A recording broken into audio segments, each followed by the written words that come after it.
By the way, the baby I'm carrying is Jennifer's husband's child. When I asked my sister Nicole who the father was after she announced her pregnancy, I was shocked by her answer. What, a child with Mark? At that moment, my husband Mark put divorce papers on the table. That's right. I should have married Nicole from the beginning instead of you, who can't have children. Our marriage hadn't been going well, so I surprisingly accepted the situation calmly. I understand. I'll accept the divorce and cut all ties with both of you from now on. I completely cut ties with Mark, Nicole, and my parents. Several years passed, and I had remarried. At my son Ryan's first day of kindergarten, I unexpectedly ran into Nicole and her husband, whom I never wanted to see again. So, you managed to remarry? Who would choose someone like you who can't have kids? Is that your husband's child? Must be nice to finally be a mother. Her husband must be a boring, introverted guy. Encountering them brought my mood down, but as the first day of kindergarten began and the children started entering, Nicole and her husband noticed a particular child and started causing a commotion. Hey, isn't that child famous? Oh, yes. Let me introduce my family. You both should know them well. With that, I introduced my family and began the story that would bring Nicole and her husband to their lowest point. My name is Jennifer. I'm 34 years old. I used to work at a modeling agency but became a housewife after getting married. I couldn't have children, so it was just me and my husband Mark. Before getting married, I worked at the modeling agency not as a model but as a manager for rising models. My sister Nicole was a model, and I was her manager until I quit to get married. I met Mark at the modeling agency. He was a fellow manager. Mark, 5 years older than me, was good at his job, and I often consulted him about my worries because of his seniority. He listened to my concerns sincerely, and we gradually grew closer. When we both became aware of our feelings, he asked me to go out with him. Jennifer, let's stop being just colleagues and start dating. I was attracted to his older charm, so I naturally said yes. Being a manager was a busy job, but we made time for each other and enjoyed happy moments together. That's why it didn't take long for us to get married. I intended to continue working even after marrying Mark, but he insisted on being the sole breadwinner, so I resigned from my job. I didn't have much resistance to quitting because of the poor work environment. The agency where Mark and I worked was notorious in the industry for being a toxic workplace. I had been considering changing jobs, but my sister Nicole was scouted by the agency and joined as a model. I got scouted by Jennifer's modeling agency. I have no idea what to do, so can you be my manager, Jennifer? Got it. I'll support you fully, Nicole. That was how I ended up staying at the agency, wanting to protect and support Nicole. Our parents had very harsh personalities, so Nicole had always adored me since we were little. This was one reason why I didn't change jobs, but my desire to support Nicole was the strongest. However, after Nicole became a model and started gaining popularity, she began to look down on me. Hey, Jennifer, what happened with the perfume I asked for? Oh, about that, it seems they're out of stock, but they're ordering more. It should arrive the day after tomorrow. What? Are you kidding me? I want to use that perfume right now. I'll be more careful next time. I'm sorry. You're such an incompetent manager, Jennifer. She would say things loudly for others to hear, making me feel small. My colleagues were also concerned about Nicole's attitude, but I could only smile and say I was fine. Any attempt to reprimand Nicole would result in her becoming immediately unpleasant and acting even more maliciously. Just like a child throwing a tantrum. It became increasingly noticeable and troublesome. I thought she was stressed from the demands of being a model. So I tried my best to support her, but the verbal abuse from Nicole only increased my mental anguish.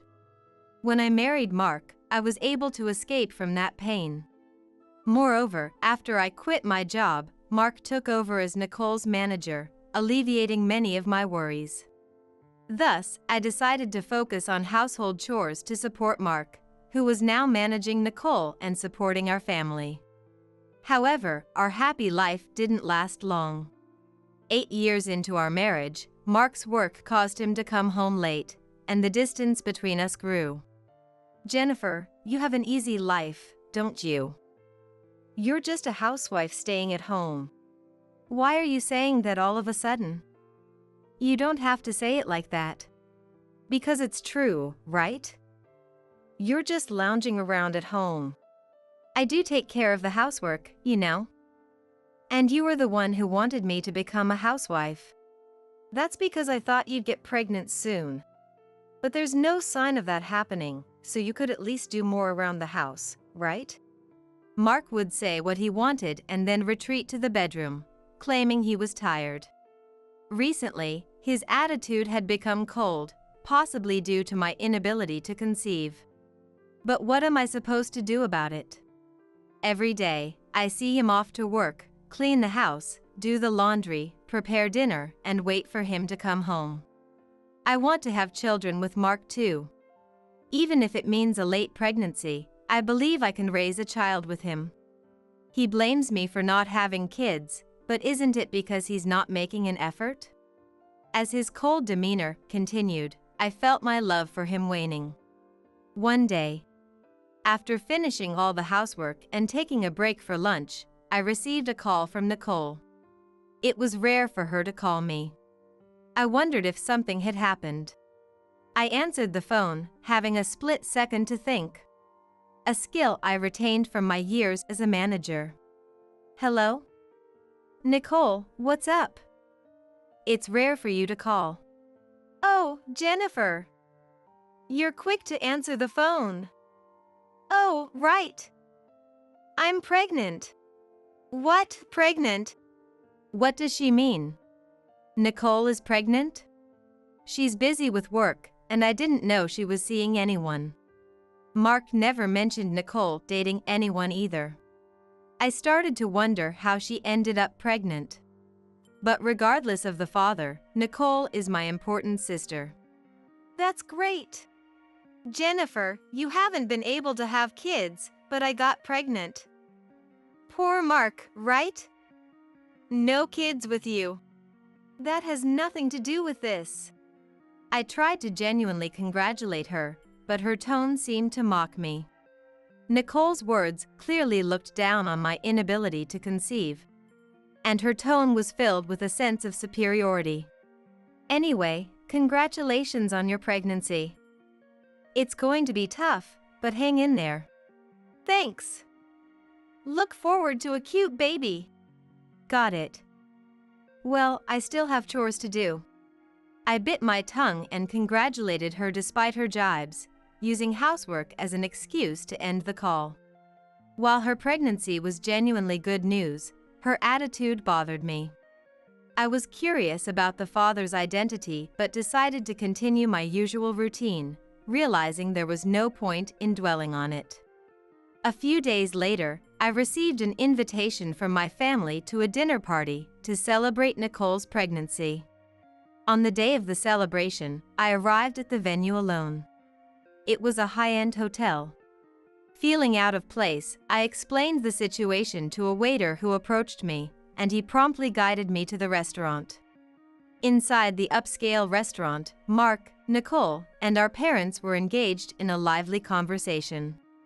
When Mark and I got married, they didn't seem this close, but now they were getting along very well. More importantly, why was Mark here alone without me? Suppressing the urge to voice my frustrations, I approached the table. Well, Jennifer. How could you come here dressed so frumpily? Nicole sneered. It's Nicole's special day. You really show you're the less competent sister, added my mother. Mark, we're truly sorry for marrying you to such an unpresentable daughter. My father chimed in. The moment I arrived, I was met with condescending remarks from everyone present. My parents had always been harsh, but ever since Nicole became a successful model, they treated me with increasing disdain while showering Nicole with praise. It seemed she had been sending money to our parents, leading to their comfortable lifestyle and apparent favoritism towards her. I felt the need to maintain the pleasant atmosphere and decided to apologize. I've seen many models, so I try to stay fashionable. But maybe I missed the mark this time. I'm sorry. Not even close, Jennifer. You'll never make it as a woman like that. Exactly. Good clothes can make anyone look good, but not in your case. Nicole, on the other hand, looks amazing. She's our top model for a reason, the most beautiful in the world. Mark said. Oh, Mark, thank you. You really know me well. Praise makes me thrive. Nicole beamed. Mark often compared me to Nicole, putting me down while praising her excessively. Something felt off. Despite their manager-model relationship, they seemed unusually close. Something was wrong. With these doubts lingering in my mind, I ate quietly. As the party drew to a close, I decided to ask Nicole about the father of her child. Hey, Nicole. Who's the father of your baby? What are your plans for marriage and work? Nicole's response was shocking. Oh, I almost forgot to tell you. The father of my baby is your husband. What? What did you say? At that moment, Mark placed divorce papers on the table. That's right. I should have married Nicole from the start. Were you surprised, Jennifer? You never noticed. Nicole laughed. Joining them, my parents watched with a vile smile, enjoying the situation. You couldn't have children, so there's no issue with you separating from Mark, my father said. Yes, Nicole is pregnant now. It's best for you to step aside so Nicole and Mark can be together, my mother added. At that moment, everything became clear.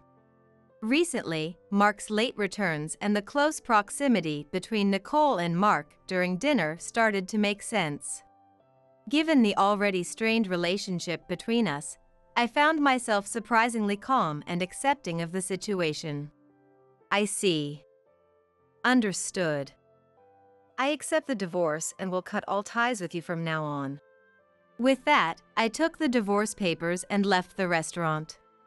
I went straight to the local office and submitted the divorce papers, severing all ties with Mark, Nicole, and my parents. A few years later, having moved on from that awful past, I remarried a wonderful man. And we had a son named Ryan. Today was Ryan's first day of kindergarten. As Ryan entered the preschool, I sat in the parents' observation area. Suddenly, a couple walked in late, and to my dismay, it was Nicole and Mark. I tried to look away, but it was too late. Our eyes met, and Nicole and Mark approached me. Oh, Jennifer!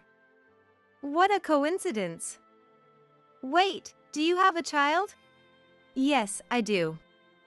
A son. Wow, you managed to remarry. Who would want to be with someone who can't have children? Unless, is it Mark's child? Glad you finally became a mother. We have a son too. But considering someone chose Jennifer, her new husband must be a dull, introverted man. My mood plummeted at encountering the two people I least wanted to see on such a joyous day. But I ignored them and waited for the event to start. My new husband had work and would join us afterward. So I was alone for now. Nicole and Mark mocked this too, but I paid no attention. Finally, the kindergarten event began, and the children started to enter. Nicole and Mark hurried to their seats. And I eagerly searched for my son. Spotting a child who looked familiar, Nicole and Mark started to get excited. Look! Isn't that the popular child actor from TV? And his father is a famous actor too. I wonder if he's here today. He might be. We should introduce ourselves for Nicole's career. Yes. As soon as the event ends, let's go talk to them. Their constant chatter was annoying other parents. After the event, as children returned to their parents, I saw Nicole and Mark heading toward the child actor with their own child. Hey there, is your dad here? Oh, this is our son. Be friends with him, okay? We'd love to meet your mom too. Where is she? The child actor smiled brightly and pointed. Mom is over there, he said. Following the child's finger, I saw he was pointing directly at me. Wait, you must be joking. This has to be a mistake, right?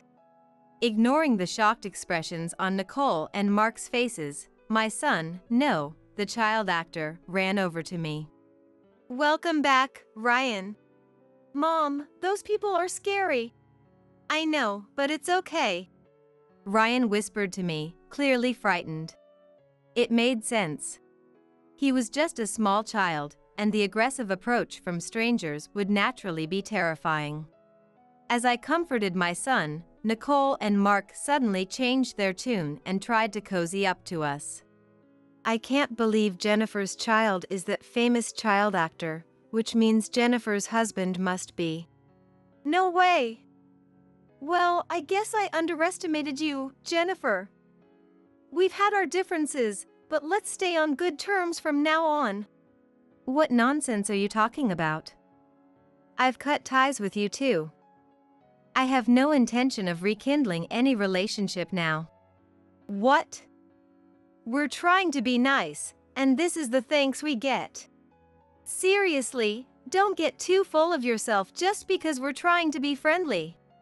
Their attempt to ingratiate themselves turned into anger when I dismissed them. But their words didn't faze me at all. I was relieved to realize that seeing Nicole and Mark again after all these years did not stir any emotions within me. Just then, a man stepped in to stop the commotion. What's all this noise about? Ah, Edward. Oh, right. Nicole, Mark, let me reintroduce you to my family, though you probably know them well. With that, I introduced my husband Edward, the actor, and our popular child actor son, Ryan. Upon realizing who they were, Nicole and Mark became even more deferential. I had previously confided in a few people in the industry about my strained relationship with Mark.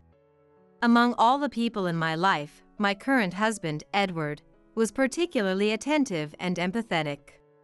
He even guessed that I might be a victim of infidelity based on the situation. Secretly harboring feelings for me, he would go so far as to declare that he would step in if necessary, showing how much he cared about me.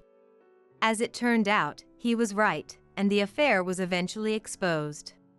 When my divorce from Mark was finalized, he was there to support me through the sadness of realizing that Nicole had been unfaithful despite our already cold marriage. Moved by his genuine concern for me and his unwavering support during such a painful time, I found myself falling for him. After a few months of dating, we happily tied the knot.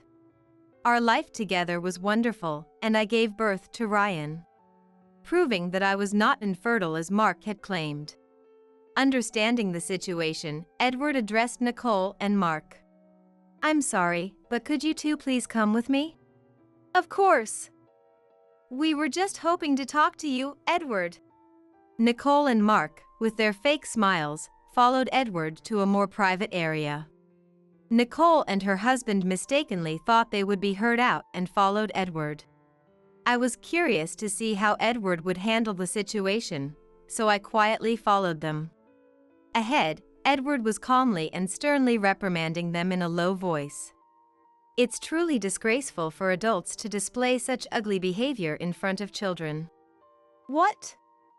But I've heard all about you too from my wife. You're probably trying to cozy up to me and promote Nicole to get some work. But who in their right mind would hire a model who stole her sister's husband through an affair? His righteous words left both Nicole and Mark speechless. Please, let's work together. We're family, after all. That's right. If we market ourselves as a showbiz family, our son Ryan could get more TV opportunities. Don't be ridiculous. Do you not know how terrible your reputation in the industry is?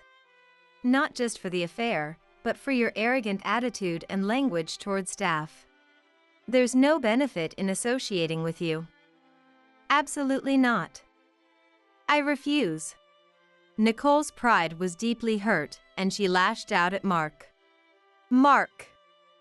It's your fault my reputation is so bad. You're my manager, so fix it. You worthless piece of trash. The real problem is your horrible personality. It's exhausting to support you. You're all looks and no substance. The two, dismissed by Edward, continued their ugly argument. We couldn't do anything, so we decided to take Ryan and leave. A few days later, we received a call from Nicole and her husband. They were furiously accusing us of exposing their affair. Mark and Nicole's affair is well known in the industry. Why are you yelling at me about it now? It's not just industry gossip, it's all over TV and the internet now. Who else could have leaked it but you? I told you we're done. Why would I do something like that now? They kept hurling insults at me over the phone, and I was at my wit's end. Jennifer, let me take over. Edward appeared and asked to take the phone. I handed it to him and watched what would unfold. Sorry to disappoint you, but I'm the one who leaked your affair. She had nothing to do with it. It's your own fault. Wait, really? I murmured quietly as Edward put his finger to his lips in a sure gesture. I rarely watched TV other than the shows featuring Edward and Ryan. So I hadn't realized Nicole's affair had become public knowledge and caused an uproar.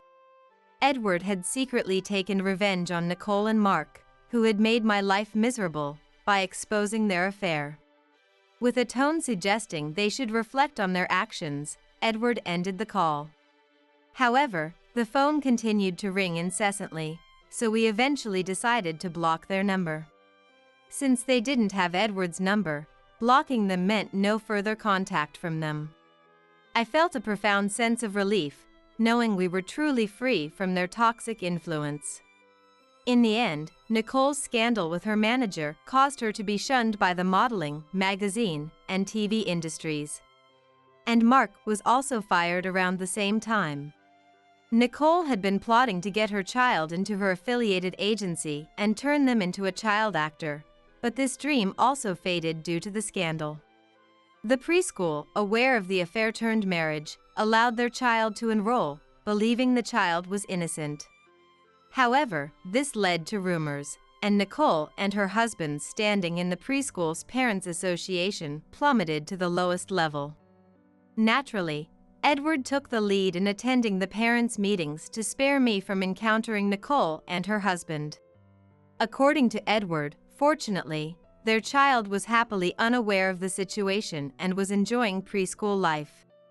Having lost their jobs, Nicole and her husband were now making ends meet through day labor and temporary work. Our parents, who had been living extravagantly off Nicole's earnings, also lost their retirement savings and were now working part-time despite their advanced age. All of this is entirely their own responsibility. Meanwhile, I now live happily with my kind Edward and our adorable son, Ryan. I intend to continue supporting them from behind the scenes as their loving mom, cherishing every day with my family. The first to give birth should be my daughter. Don't you dare have a child until my daughter is married. That's what Evelyn, my mother-in-law, said as she kicked my pregnant belly. Despite being a mother herself, it seems Evelyn knows nothing about him. The one who's really scary when angered isn't me. It's actually my husband, Andrew. My name is Amelia. I'm 38 years old. A cherished name given by my parents. I've always tried to live my life with positivity, but there was one time, the only time in my life, when I couldn't feel optimistic. It was back in my late 20s. When I decided to marry my now husband Andrew and visited his home for the first time. Even before going, "Be prepared, my parents are a bit odd," Andrew had warned me. But I, too carefree, thought it wouldn't be that big of a deal. "What? My parents are pretty out there too, quite the handful." That's how I responded. However, within minutes of arriving at his parents' home, I realized how naive I had been. Upon seeing me, Evelyn, my mother-in-law, frowned and said, "Bringing home some unknown woman all of a sudden, and to get married before Ella? What are you thinking, Andrew?" I was dumbfounded when Andrew suddenly got scolded.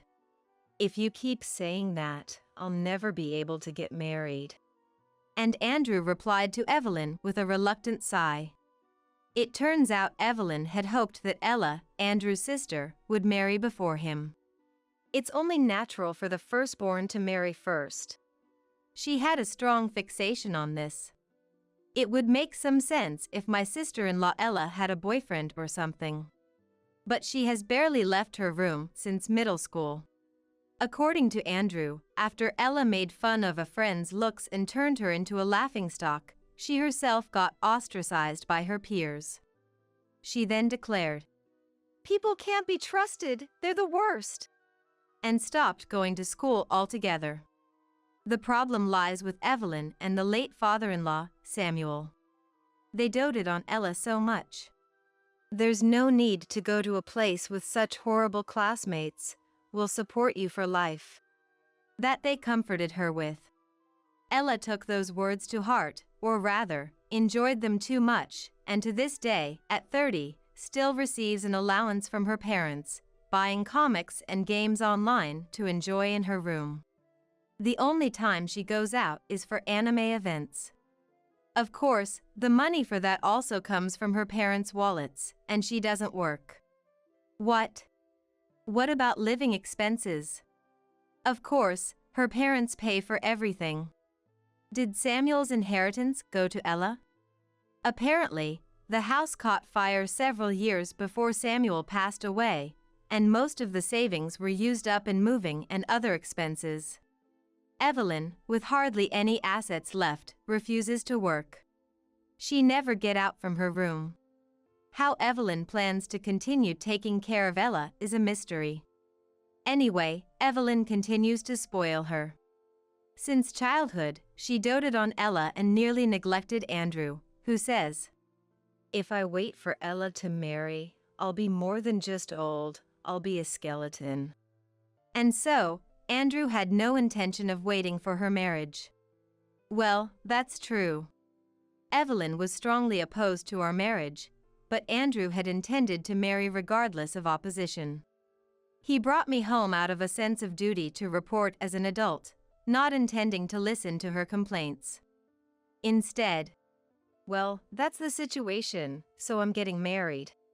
He ignored Evelyn's complaints and unilaterally declared our marriage.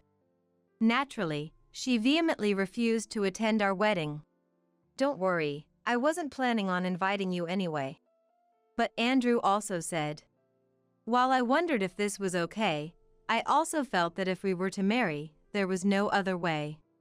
And so, after getting married, we hardly ever returned to the in-laws' house or participated in anything like family gatherings.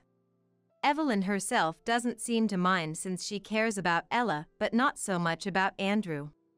We also felt more at ease about it. But then one day, I was notified that Evelyn had collapsed at a store during shopping and was taken to the hospital by ambulance.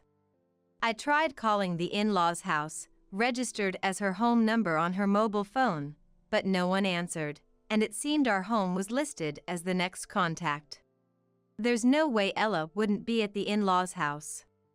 Typical of her, she probably pretending not to be home. Completely hopeless. It seems Evelyn had a myocardial infarction and needed surgery, so they were seeking familial consent. In a panic, I contacted Andrew, got his permission for the surgery, and then rushed to the hospital. Evelyn was unconscious for about 3 days after the surgery, but on the 4th day, she woke up, and by the 5th day, she was able to converse with the nurses. When we were informed by the nurses that she had been moved from the ICU to a regular room, we brought some clothes for her, but why is a stranger visiting me? What? Upon seeing me and Andrew, Evelyn didn't thank us but instead snapped at us. We didn't want to visit her either. But it's not like we have a choice when Ella wouldn't step out of the house for anything. Andrew was of the mindset that there's no need for us to visit her, was the stance. Thinking it would only cause trouble and be a hassle since we'd likely be unwelcome. But Ella refuses to go to places with lots of people like hospitals. Moreover, we had to talk through the door because she wouldn't come out of her room. Naturally, Andrew yelled, "In such an emergency, you could at least cooperate with the family. You can go to anime events, so you should be able to go to the hospital." But it had no effect. She just went silent, and the conversation ended there. So, reluctantly, we ended up visiting Evelyn in Ella's place. Andrew, infuriated by Evelyn's rudeness, told me, "You don't have to visit her anymore. Just leave her in dirty clothes every day." But that's hardly appropriate. It's a shared room, and dirty clothes would be a nuisance to the other patients and nurses. Since Andrew works during the day, I'm the only one who can bring her clothes to the hospital on weekdays. So I don't really want to, but I'll bear with it and go to the hospital, told Andrew. Andrew looked genuinely sorry. "If you ever get too fed up, just throw the clothes somewhere and run back home without going to the hospital," he said, but I thought, let's do my best as his wife. However, every time I showed up at the hospital, Evelyn would say, "The nurse said my daughter was here, and I thought it was Ella, but it's you, a stranger." She complained about not considering me her daughter, and how seeing my face made her feel worse, saying whatever she pleased. It was clear to me that this was harassment, especially since Evelyn knows very well that Ella wouldn't come to the hospital. There was even a time when she threw the things I brought at me, almost hitting another patient, and I had to apologize. Of course, she didn't apologize, I was the one who kept apologizing. With her acting however she pleased. "I don't feel like your daughter either, but I'm the only one looking after you now, so please bear with it," I retorted. Then Evelyn, "Ella would never say such a thing. You and Andrew are really not endearing," exploded. Of course, the nurses scolded us, and I had to apologize again on behalf of Evelyn, who refused to, but the situation didn't escalate further. Is there really no way to deal with this selfish Evelyn? After a stressful month, finally she was discharged. With her out of the hospital, we returned to our peaceful days, and to our joy, we found out I was pregnant. Andrew was overjoyed. It's still small and knows nothing yet. But he would come every day, pressing his ear to my belly. "Are you in there?" asking. Thinking he's silly, yet I understand his excitement and am happy he's so delighted about our child. As a mom and as a wife, I'm determined to give birth to this child healthily. My parents were also thrilled when we announced the pregnancy, and it has become their weekend joy to look for baby socks and clothes, even though we don't know the gender yet, so don't buy anything. Although I mentioned it, I'm a bit worried they might end up buying both boys' and girls' clothes anyway.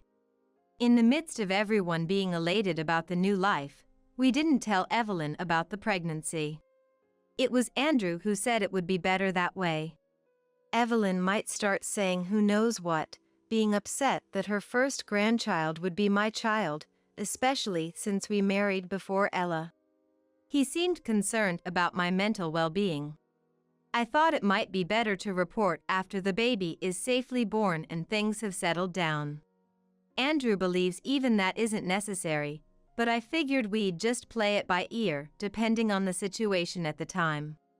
However, as the birth approached, Evelyn suddenly showed up at our house. I was contemplating pretending not to be home to avoid showing her my pregnant belly when my mobile phone rang with a call from Evelyn.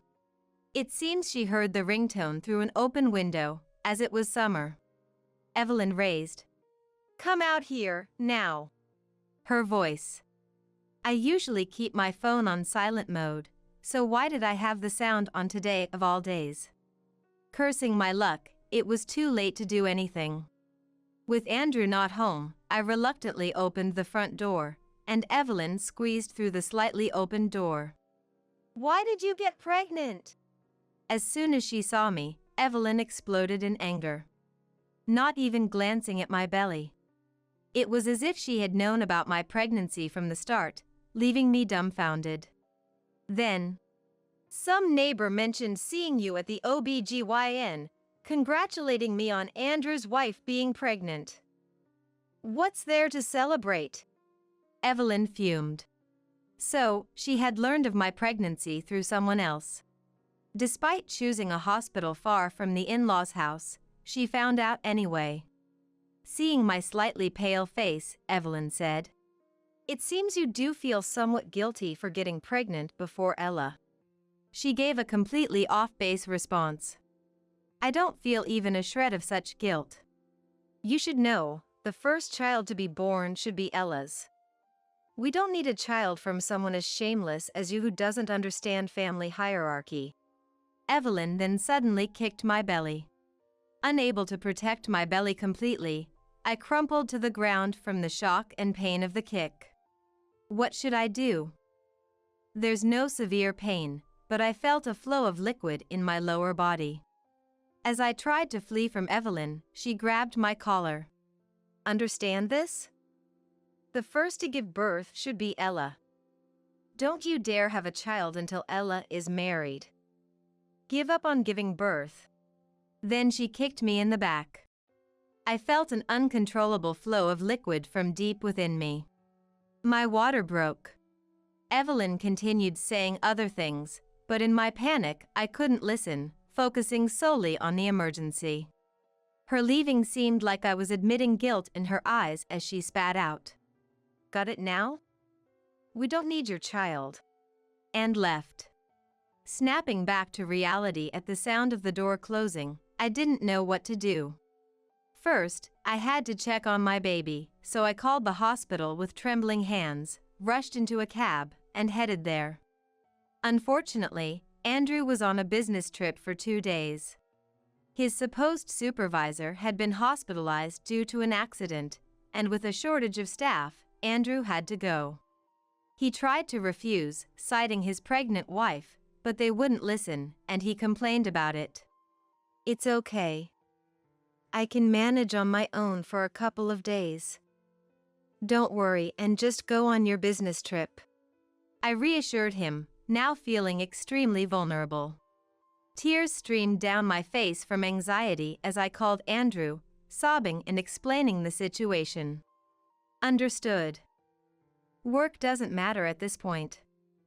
You and the baby are what's important. I'm coming back right now, wait for me." Andrew returned by that evening, as he promised. There might have been complaints about him abandoning work. If they complain, I'm prepared to change jobs, so don't worry. But Andrew said, "I'm lucky to have such a wonderful husband." Fortunately, there were no issues with the baby, but given the proximity to the due date, we immediately prepared for birth. After the child was born safely, we should have been filled with happiness, but then Andrew said seriously, "Just because the child was born safely doesn't mean I can forgive my mother's actions." He was still furious about Evelyn's behavior on that day. Then came the fateful day. About a month after I was discharged from the hospital. From the morning, Andrew took me and our daughter, Grace, to the in-laws' house. He didn't ring the doorbell but instead used his key to enter. Evelyn, who appeared to have been watching TV, was startled by Andrew's. "What? Why are you here all of a sudden? You should have told me you were coming." Sudden appearance. It was understandable why she panicked. The usual calmness was gone from Andrew, who didn't glare at Evelyn but entered with a cold, emotionless expression, making a loud noise as he opened the door. It was an unusually rough manner for him. Ignoring Evelyn's protests, Andrew headed straight for Ella's room. "What do you think you're doing?" Evelyn followed him. Andrew stopped in front of Ella's room, took a breath, and then threw his body against the door. The room had been locked at Ella's request, so breaking the door seemed the only way in. "Andrew, what are you doing?" Evelyn panicked. Without a word, Andrew kicked the door down. "Stop it!" Evelyn tried to hold him back, but Andrew brushed her off without a word. After a few kicks, the door was about to give way, and with a final charge from Andrew, it fell inward. Ella, in dirty pajamas with overgrown bangs, looked up in shock. "Come here." Andrew grabbed Ella's hand and dragged her out of the room. Of course, Ella screamed, "No, stop!" But Andrew didn't listen. Tears filled Evelyn's eyes. "Stop it! That's cruel!" Evelyn sided with Ella, but her words didn't reach the furious Andrew. He threw Ella outside. "Go outside for once," he shouted. Ella cried like a child, with Evelyn comforting her. "Why would you do something so cruel?" Evelyn raised her voice as if she were in the right. "What? It's kindness. A woman over 30, not working, making her mom pay for her living expenses while cooped up in her room? That is not kindness. It's not your place to decide that. Then can mom make that decision? No, you won't. Can't you see it's unfortunate for Ella to live like this? What? After having a heart attack, you still don't get it?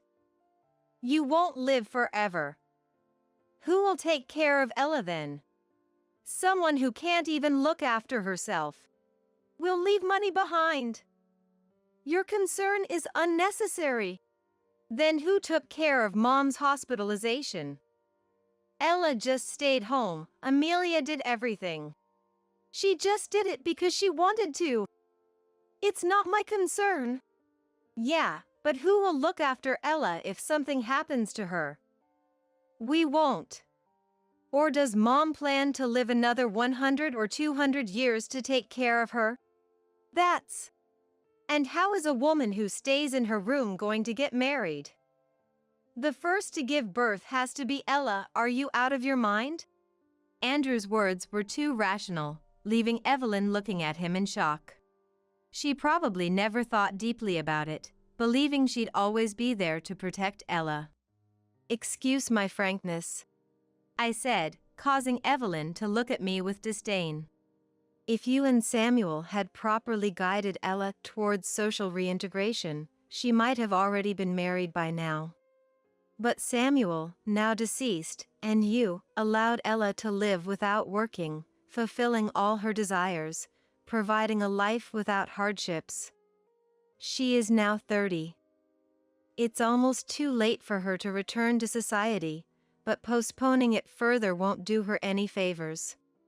Job opportunities decrease with age, and without any special circumstances or social experience, she will have limited employment options. If you truly care for her, shouldn't you encourage her to go outside instead of letting her stay cooped up at home? It's only going to make things harder for her." Evelyn's face turned red at my words. You shut up!" she yelled. "Think becoming a mom makes you knowledgeable? I've raised 2 kids. I know much more about parenting than you. Don't meddle in family matters." Seeing Evelyn gasping for breath in anger, Andrew scoffed. Then it's a failure in parenting. You've raised a child who stayed in her room till 30 without ever working, and one son who has disowned you. Let me make it clear, I do think Ella is also a victim here. Someone should have strictly corrected her when they knew the reason she started secluding herself, emphasizing it was her responsibility. It's okay, she will manage everything. Maybe it's indeed better for her to start working now, she's smart. She'll find a job soon enough, Evelyn said, patting Ella's back. However, Ella looked pale. No. Impossible. And muttered. Andrew and I both were convinced it was hopeless. Evelyn must have realized it too. As long as I'm here, you will be fine. But she put on a brave face. Humph. Well, good luck living happily with Ella, who probably won't get married in her lifetime. Just don't involve me from now on. What? Evelyn's bewildered response was met with Andrew's mocking laughter. What? You thought you'd make me take care of you when you're old, and Ella can continue living her spoiled life? You're clueless. Evelyn was at a loss for words, apparently having exactly those thoughts. Well, according to you, Ella is supposed to get married, so maybe her future husband can support both mom and her. Nice family plan there. We'll do our part by ourselves too, Andrew said mockingly, his eyes not sharing the humor. Seeing this, Evelyn looked as though she was about to say it was over, her expression filled with despair. You're thinking of disowning me? You're only mom? Only mom? Don't make me laugh. I hardly felt cared for. You made me do all the household chores while letting Ella do whatever she wanted since we were kids. And kicking Amelia's belly during her pregnancy, as if I could ever forgive you for not only attacking me but also my wife. Andrew's sharp gaze silenced Evelyn, who just stared at him. Let's go. He placed a hand on my shoulder and said. Evelyn screamed after us. Please, think it over. But he didn't look back. After that, Evelyn tried reaching out multiple times through calls and visits. Please, at least take care of Ella. But he refused. It's absurd for someone who hasn't lived properly to ask for help so easily. Rejecting her with logical reasoning and keeping her at bay. Eventually, as our children grew, we moved away, leaving no contact information for her. We've completely cut ties. The last I heard, Ella couldn't stick to vocational training and was constantly fired from part-time jobs for being late or absent without notice. Shockingly, when Ella complained about being reprimanded for her lack of enthusiasm at one part-time job, considering it harassment, Evelyn went to the supermarket where she worked and shouted at them, thinking she was pitiable. It's likely Ella will never work properly.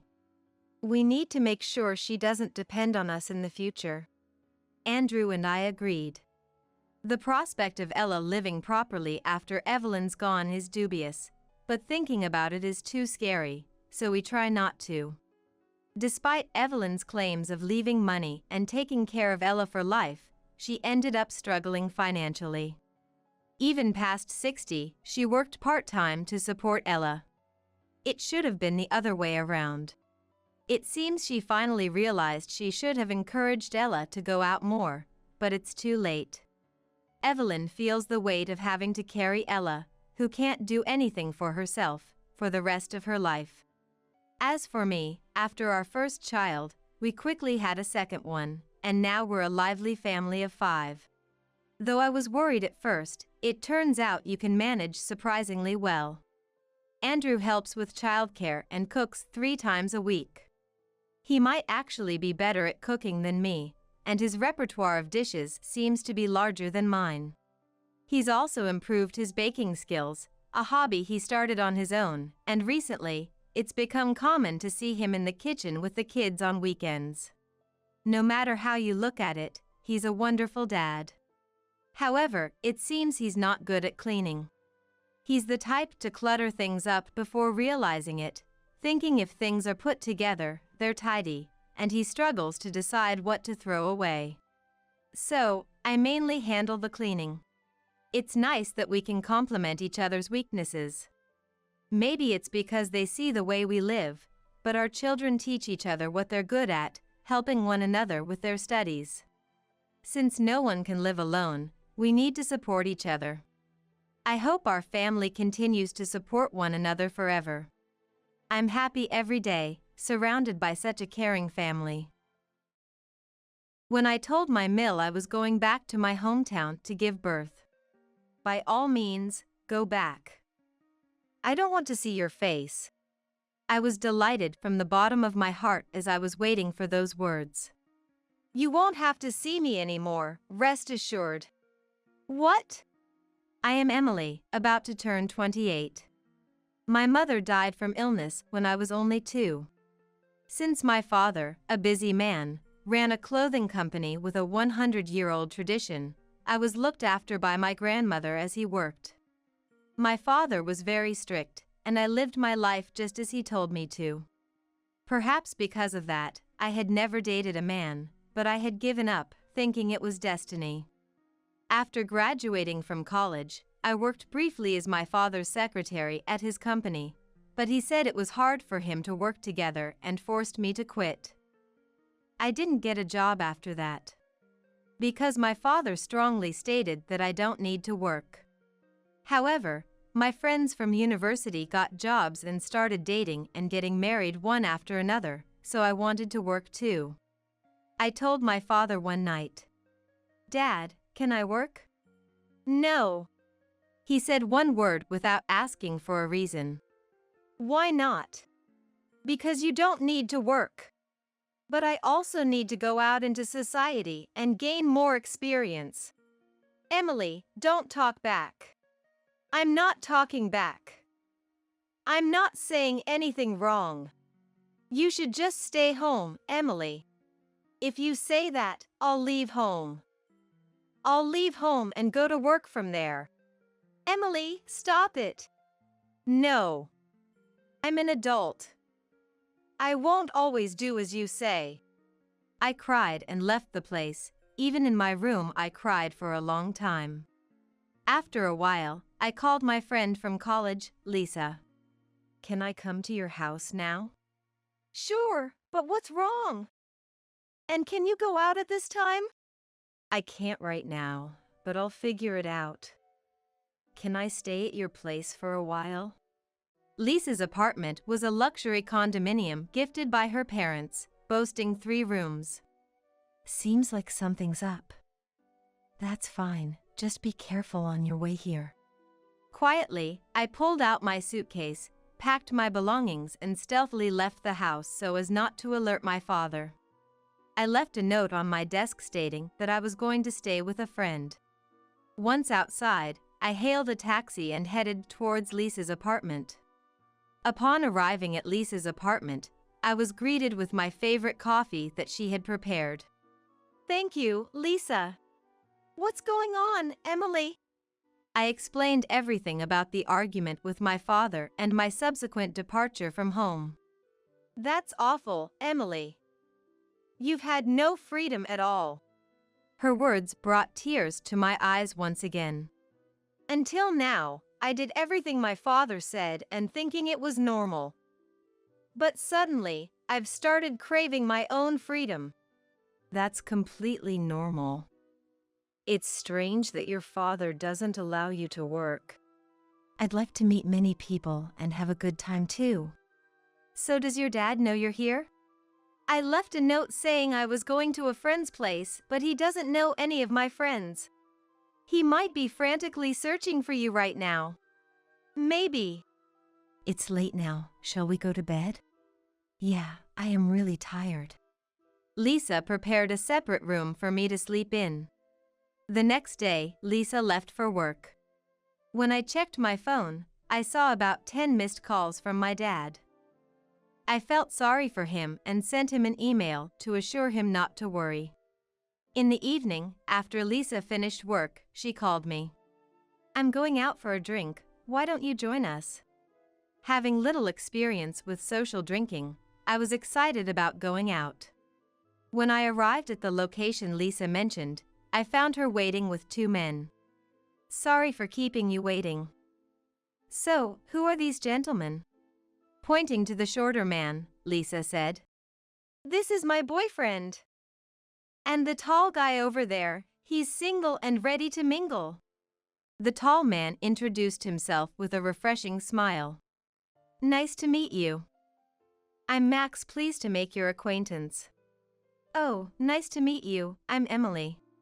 That's how our relationship started. Max worked at a small company in the apparel industry. For a moment, I thought it was a company similar to my father's, but I quickly dismissed the thought. Max's family was the opposite of mine, with only his mother around, but he didn't discuss the reason and I didn't ask. One day, Max said to me, I'd like to meet your father, Emily. I had been emailing my father several times since I left home, but I had no intention of going back home yet, so I didn't want to meet him. I'll think about it. But I would like to meet your mom, Max. Sure, when? Even today is fine, if you want. Really, today is fine? Then I should buy some kind of gift. Yeah, my mom loves that kind of thing. As I found out later, my MIL didn't just love that kind of thing, she got very cranky if I didn't bring those kind of things for her. On the way to Max's house, I bought a cake at a bakery. Upon arrival at Max's house, my MIL was waiting for us at the front door. When I asked Max why his mother was there, he told me he had sent her a message from the bakery. My MIL stared at me and asked, And your name is? I'm Emily. Nice to meet you. What do you do for a living? I'm currently unemployed, but I plan to work soon. Oh, so you're just idling about. How nice it must be to be a rich young lady. I'm not rich. That's why I want to work. You don't need to talk back. What do your parents do? My mother passed away when I was young. My father works at a company. Max, who had been watching my conversation with his mother from the side, said, How long are you two going to talk here? Let's go inside. Right.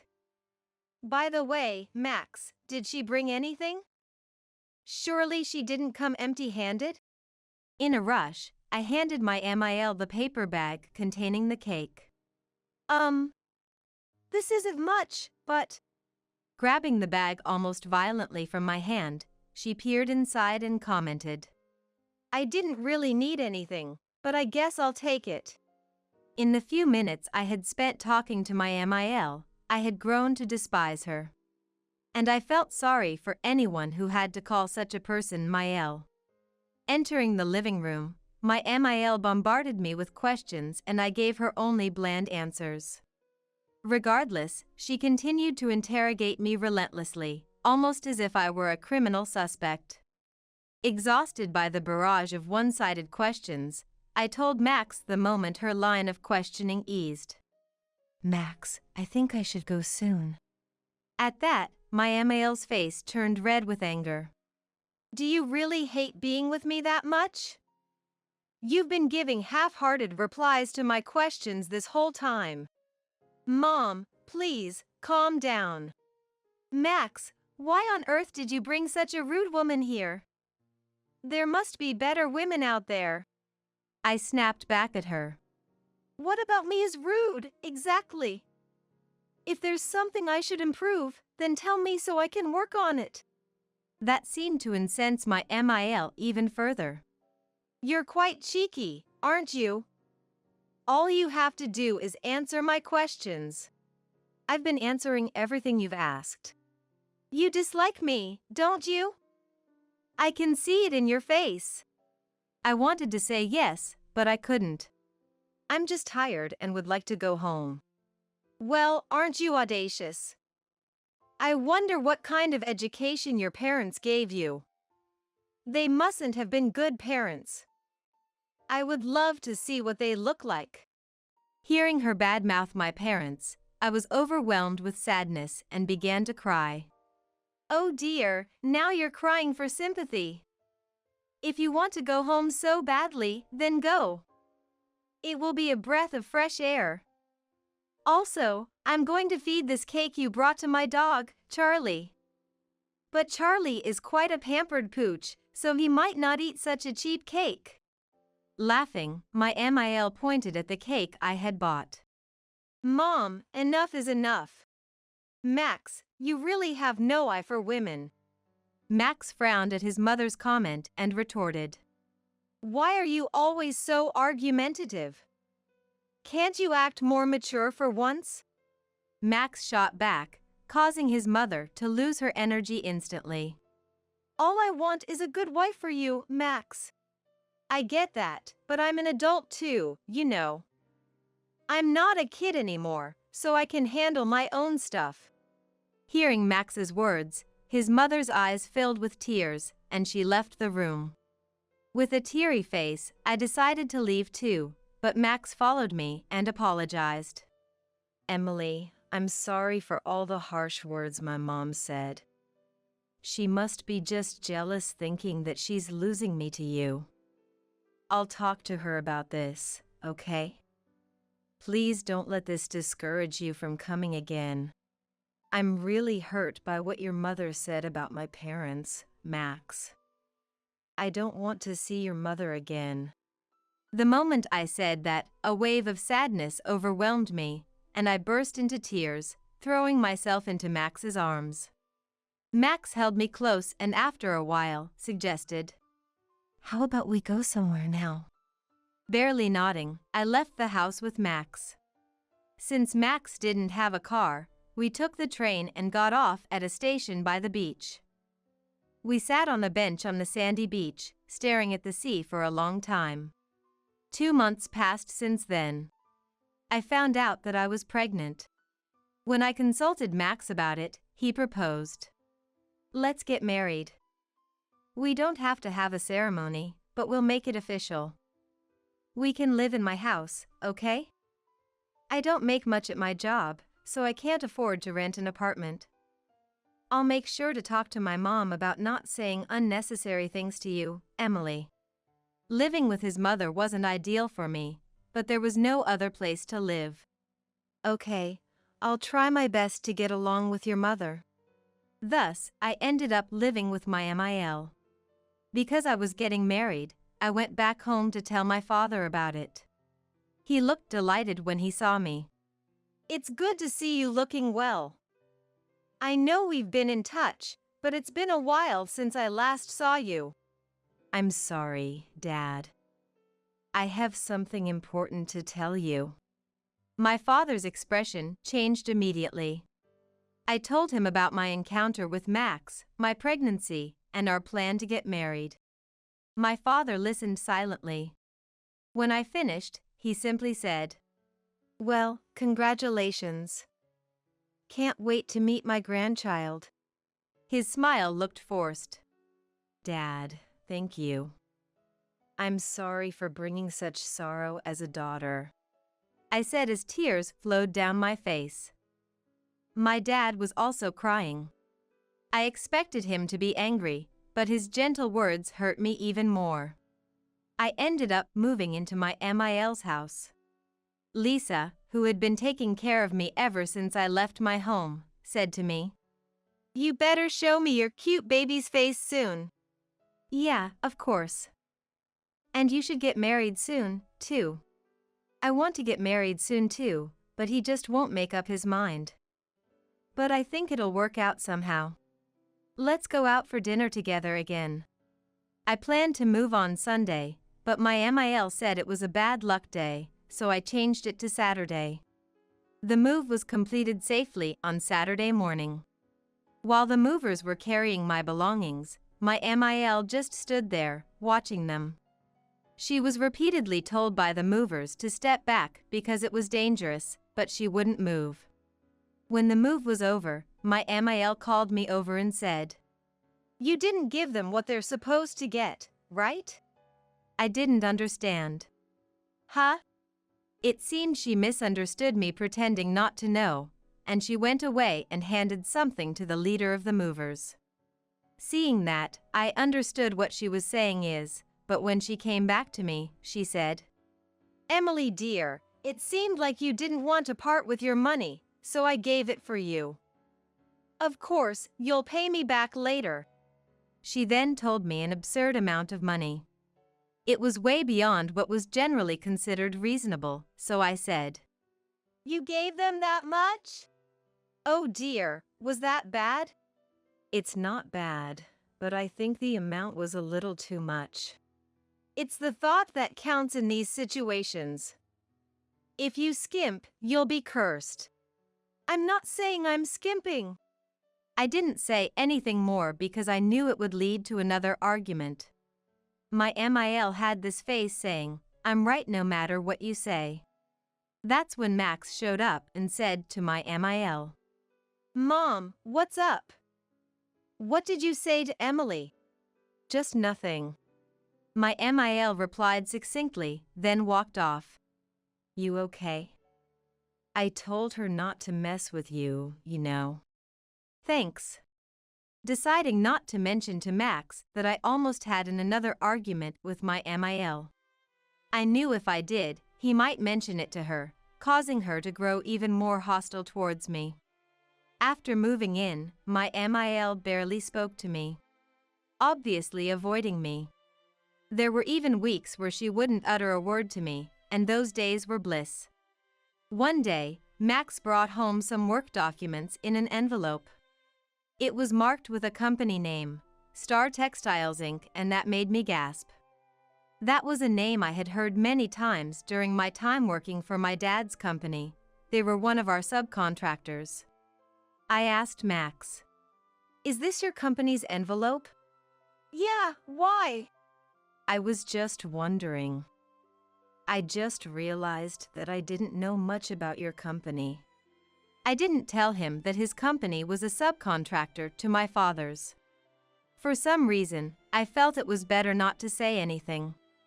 "Well, we're just a small subcontractor. If our parent company decided to drop us, we'd go bankrupt instantly and all the employees would lose their jobs." Max laughed with his wistful look. About a month later, Max started coming home late from work.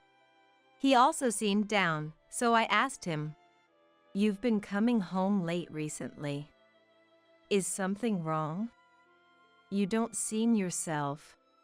He admitted and said, "The company's in trouble." "What, like going bankrupt?" Max nodded. "The parent company suddenly decided to cut our orders by half. Now, our boss is begging them every day to continue business as usual. We're also looking for new clients, but if neither of those things work out, we're going bankrupt." As I listened to Max's story, I thought about asking my dad to help Max's company. But my father is strict about his work, so he would never help a business partner out of personal feelings. For some reason, the number of business partners must have been halved. I told him that my father's company is the parent company of Max's. Max was surprised at first, but then told me with a twinkle in his eyes, "Emily, please. Beg your father not to reduce his business with us." "I'm sorry, Max. My father is strict in business. He would never make such a decision based on personal matters.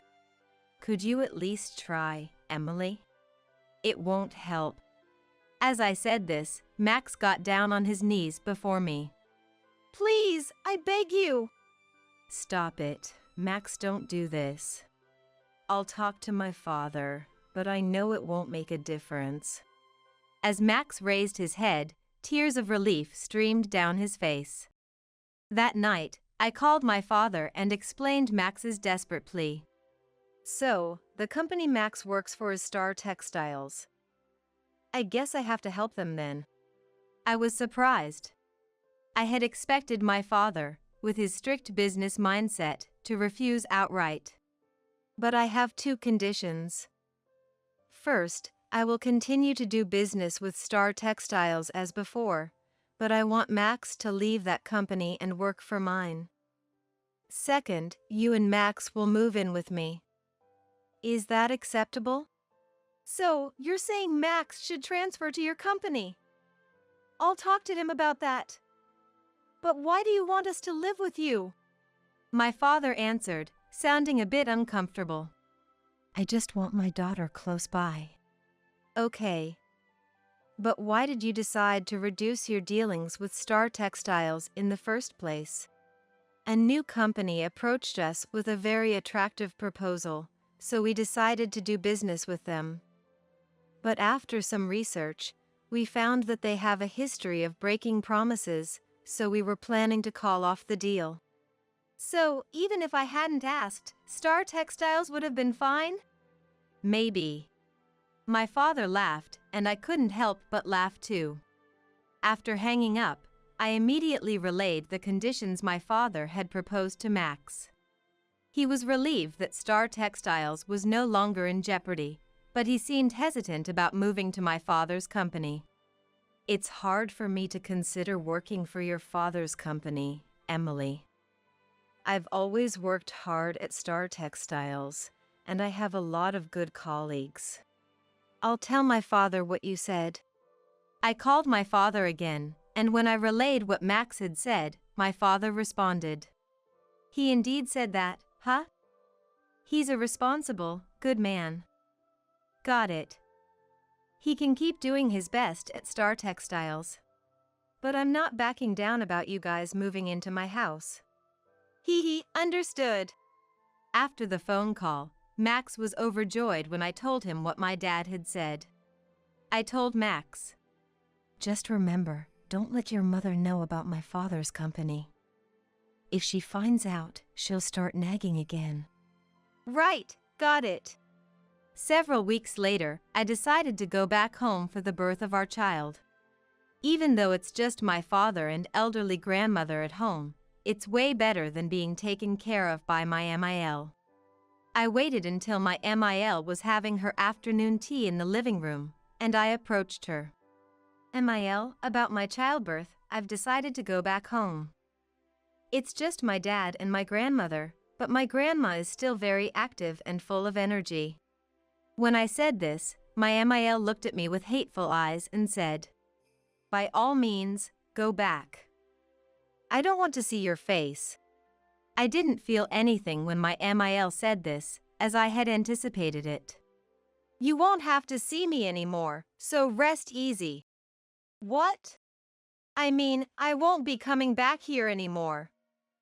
And soon, Max will be moving to my parents' house as well. What are you talking about? Max is too busy with work to move. It's okay now. At that moment, Max came in and said to his mother, Mom, my company is going to be okay now. Emily helped me. What are you talking about? Emily's dad is the owner of my company's parent company. What? Hearing this, my MIL raised her voice and stared at me for a while before saying, Emily, I had no idea you were the daughter of the owner of the parent company of Max's. I've been very rude to you up until now. My MIL bowed deeply. It's okay now. May I ask you for a favor? I'd like to live together at your parents' house as well. Mom, no. You can stay here. Yeah, I don't want to live with you, MIL. I'd be reminded of all the things you've said to me up until now. I won't say anything else, please, I beg you. My MIL said with tears in her eyes. I know it seems cold, but that's not possible. Then, my MIL got on her knees, bowed her head to the floor, and pleaded. Please, I don't want to live without Max. Please. No, I can't. Mom, stop it. If you had been kind to Emily before, we could have lived together. But your past behavior has led to this. Give it up. I told my MIL, who continued to shed tears on the floor. Well, MIL, you brought this on yourself. Half a year later, Max, our newborn daughter Kay, and I visited my MIL's house. However, the house was void of any human presence, and the air was chillingly cold. Max was calling out loudly to his mother, but there was no response. Max, did you mention we were coming over? No, I thought it'd be a surprise. I wonder where she is. Just then, my MIL, who had become severely emaciated, came out of the bathroom. Even upon seeing us, she did not change her expression. The kitchen was piled high with remnants of instant noodles and dirty dishes were left stacked. Mom, are you okay? My MIL glanced at Max, but said nothing. MIL, we brought your favorite cake. As I held out the cake, my MIL rushed towards me, snatched the cake, and began devouring it immediately. I repeated what I had said before. Well, MIL, you brought this on yourself. Because it's already decided. This was my husband Connor's catchphrase. Our in-laws' house doubles as a home office for a construction business, with Connor and my father-in-law Mason often out on cable installation jobs during the day, leaving the house empty. My name is Emma. I used to work as an accounting clerk at a certain company, but recently, my mother-in-law Olivia started making mistakes with invoice numbers and payment recipients due to her farsightedness. So, I quit my job to live and handle the accounting at the in-laws' house. The arrangement was supposed to be that Olivia would take over the household chores in exchange, but in reality, she started spending her newfound free time on hobbies and stopped doing any housework at all. I have a daughter, Sophia, who's in elementary school, so avoiding chores like cleaning and cooking wasn't an option for me. Reluctantly, I ended up taking on all the household duties since I was home the most. Thanks to you, Emma, I can take it easy. I really appreciate it. Olivia would say this with a light thanks, but whenever I asked her to take out the trash or if she had gathered the newspapers to throw away, she'd complain of a bad back and wouldn't lift a finger. I kept thinking, your only issue is supposed to be your eyesight, as I ended up doing everything myself. Maybe my attitude let the entire in-laws think they could get away with anything. Connor and Olivia started to ask me for various favors after the fact. Oh, Emma. From next week for 2 weeks, we're taking care of the grandkids, so I'm counting on you. This was suddenly announced at the dinner table, and I was taken aback. Olivia, which grandkids? When I asked for clarification, Olivia calmly replied, Amelia's kids. You know, school's out for summer next week. Her kids love the pool, and they've been nagging about going every day. We have a pool nearby, so Emma, you take them, okay? What? I must have looked puzzled. Olivia lectured me with a stern look. Amelia, she always hated swimming. It would be cruel to make her accompany her kids to a pool she dislikes every day. It's fine if you goes with them. Amelia has been having a tough time since she got married. We want to make things a bit easier for her when she comes back home.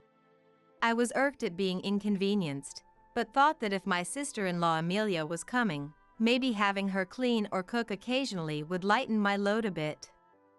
So, I reluctantly agreed, forgetting about her personality. Once back at the in-laws' house, Amelia began to treat me almost like a housekeeper. On the first day of summer break, she arrived and said, Here, a souvenir, and handed me a bag full of contents. Amelia, what's this? As I opened the bag and saw it was filled with clothes, I asked. Amelia looked at me and said, Clothes for laundry. I thought I'd have them washed at my parents' home. With 2 kids, laundry piles up. make sure to wash them soon so we don't run out of clothes to wear," she said rapidly and then left for Olivia and Mason's place. "What is this? I'm not a housekeeper." I was about to protest, but lost the will when I saw Amelia chatting happily with Mason.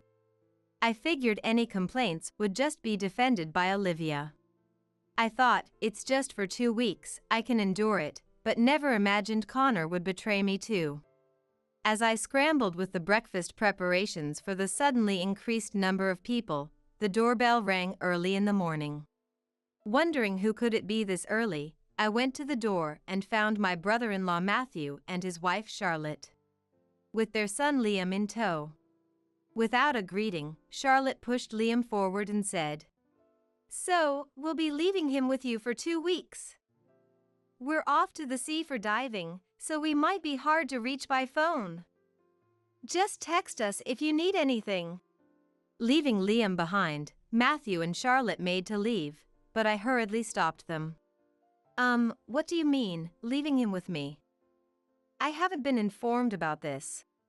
Charlotte looked irritated, but Matthew tilted his head slightly and enlightened me. "Huh? Didn't Connor tell you?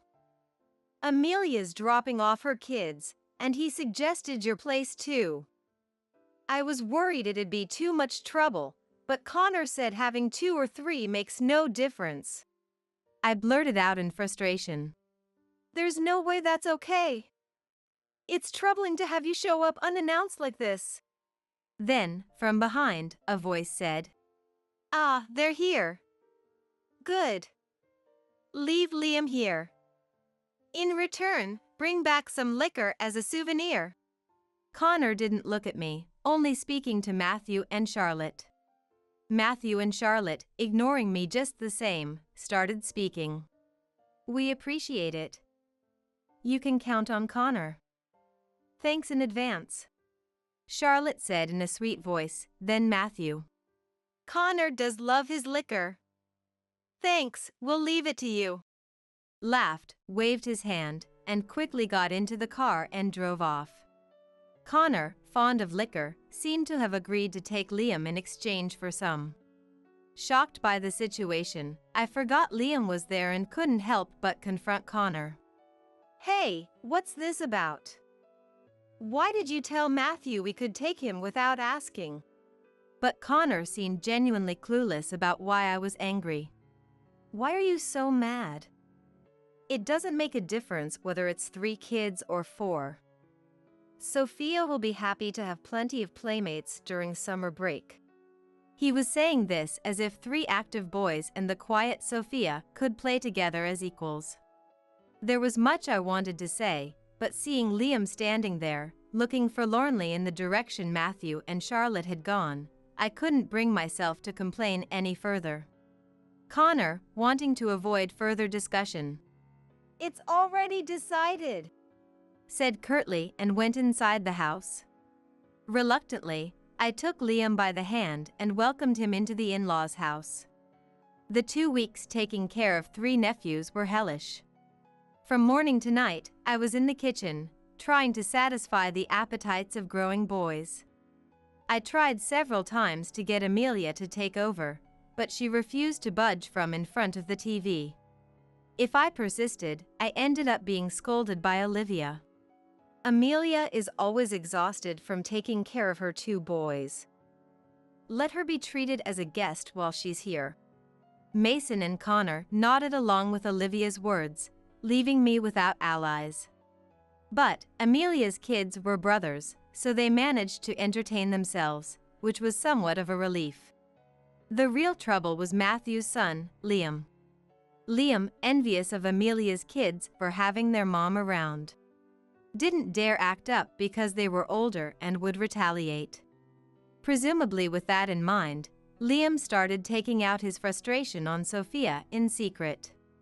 Moreover, he was secretly being mean to Sophia, so I was completely unaware of it. I was too busy with the accounting work for our business, meals, laundry, and supervising trips to the pool to notice, but that's no excuse. Sophia confided in me about Liam's bullying the following year, after Olivia and Connor announced at dinner that they would be taking in the nephews again. Amelia says she's counting on us for this summer again. She wants her kids taken to the pool like last year. Also, she wants to go on a trip with just the ladies during the summer break. So I'll be traveling with her. Mason will be away for a couple of days, okay? Olivia discussed taking in the nephews without seeking my agreement, oddly turning the conversation to Mason. Mason, his face flushed from the evening's drinks. "Have a good trip," smiled and said. As I sat there, dreading a repeat of last year's pool and home routine. Oh, I forgot to mention Matthew too. They want to go on a diving trip abroad this time, just the two of them, Connor added. I glared at Connor in irritation, but as usual. It's already decided, he simply said. As I was resigning myself to another 2 weeks of endurance, I noticed something was off with Sophia sitting next to me. She had stopped eating, was looking down, pale and trembling. "What's wrong, Sophia? Are you feeling okay?" "No, it's nothing." She clearly wasn't okay. But Sophia, like me, tends to bear with unpleasant things in front of others. Knowing this about Sophia, I went to her room after dinner to talk, and by the time we finished, my face was red with anger. Sophia, is that true? Liam did that to you at the pool? When I asked, Sophia, her eyes brimming with tears, nodded. Yes, Mom. When we go to the pool, Liam always clings to me, pinching my back and bottom. Even when I tell him it hurts and to stop, he doesn't. I must have been so distracted by Amelia's noisy kids that I neglected to keep a closer watch on Sophia. Sophia added, as I regretted not noticing at all. Even when we come back from the pool, he enters my room without permission and roughly plays with my dolls. He doesn't stop even when I ask him to. I remembered sewing back the arm of a teddy bear I found almost torn off while cleaning her room, thinking I'd have to remind Sophia to be careful. I never realized that was Liam's doing. Mom, I don't want to spend another summer vacation with Liam or Amelia's kids. They both try to make me write their diaries. I recalled Amelia expressing her relief when leaving our house. I'm so glad the boys finished their homework. Was happy. Sophia is mature and smart beyond her years, but even so, to have a younger child do their homework is unacceptable. I deeply regretted thinking it was enough just to endure it myself. Because I kept silent and resigned, Sophia ended up suffering even more. Looking into Sophia's reddened eyes, I made a promise.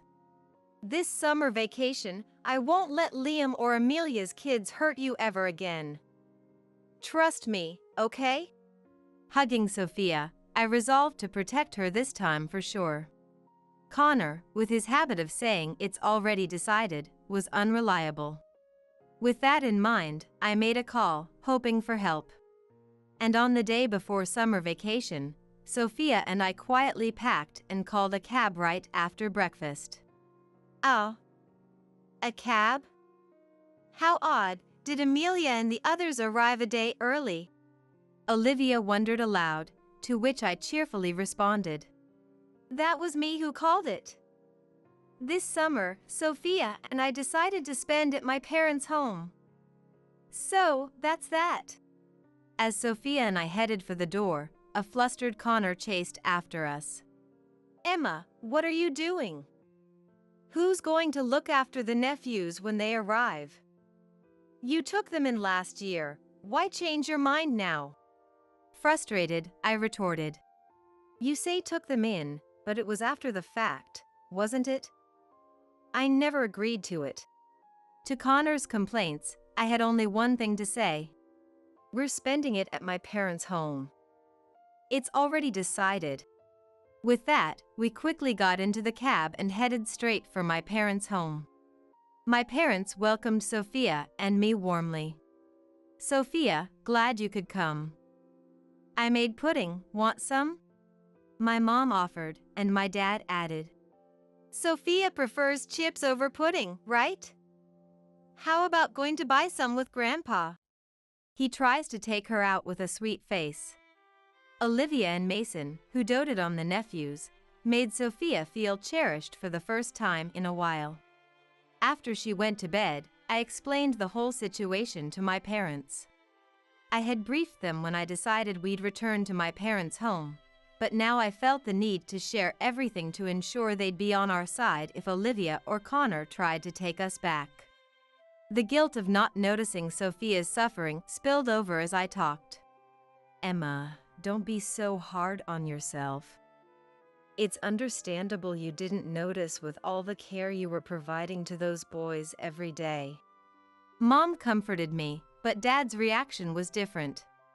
Fond of Sophia, Dad was genuinely angry for the first time in a while. That's right. It's not your fault. Olivia and Connor, who dumped all the childcare on you, are to blame too. They should have noticed Sophia's unhappiness. Right? Connor, perhaps influenced by Olivia or simply insensitive, often told me he wished for a son over a daughter. I figured he wouldn't have done anything even if Sophia had complained about Liam's bullying. While talking with my parents, my mobile phone rang. Expecting it to be either Olivia or Connor, I answered the phone. Sure enough, it was Olivia, who angrily said, Emma, what's this about leaving the household chores and running off to your parents' home as Connor's wife? Come back first thing tomorrow morning, understood? Olivia's shrill voice seemed to be heard by my parents nearby, as they frowned. Suddenly, Dad grabbed my mobile phone and started talking to Olivia. I can't stay silent on this. You say as Connor's wife, but doesn't Amelia have a husband too? Yet, when she visits her parents' home, you insist Emma treats her like a guest, allowing her to relax. But you're saying she doesn't have the same right? Olivia, caught off guard by my dad's sharp retort, stuttered. Well, that's not. I mean. Then what do you mean? You could almost see Olivia scrambling for words on the other end. As my mom and I exchanged looks and chuckled, it seemed Olivia handed the phone to Connor nearby. I'm sorry, but the nephews are coming over tomorrow, and there's nobody to look after them during the day. Could you at least ask Emma to come back? Connor's request left me feeling disappointed inside. So, they were planning to dump the babysitting on me after all. Connor and Olivia probably didn't want to admit to Amelia and Matthew that they couldn't take the nephews after all. Dad was unyielding in his response to Connor. So, you made a promise and now you want to leave everything to Emma? Besides, aren't Olivia and Amelia at your house? What are they doing all day? Connor mumbled something indistinct. Of course. He couldn't admit to spending the day watching TV or out at classes in this situation. Dad cheerfully offered a solution. Well, if you're in trouble, I can't ignore it. They're relatives, after all, Amelia and Matthew's kids. I'll handle it, Dad said with a mischievous grin. Knowing Dad, Mom and I understood he was up to something, but Connor took his words at face value. Thinking Dad would convince me to return to the in-laws' house.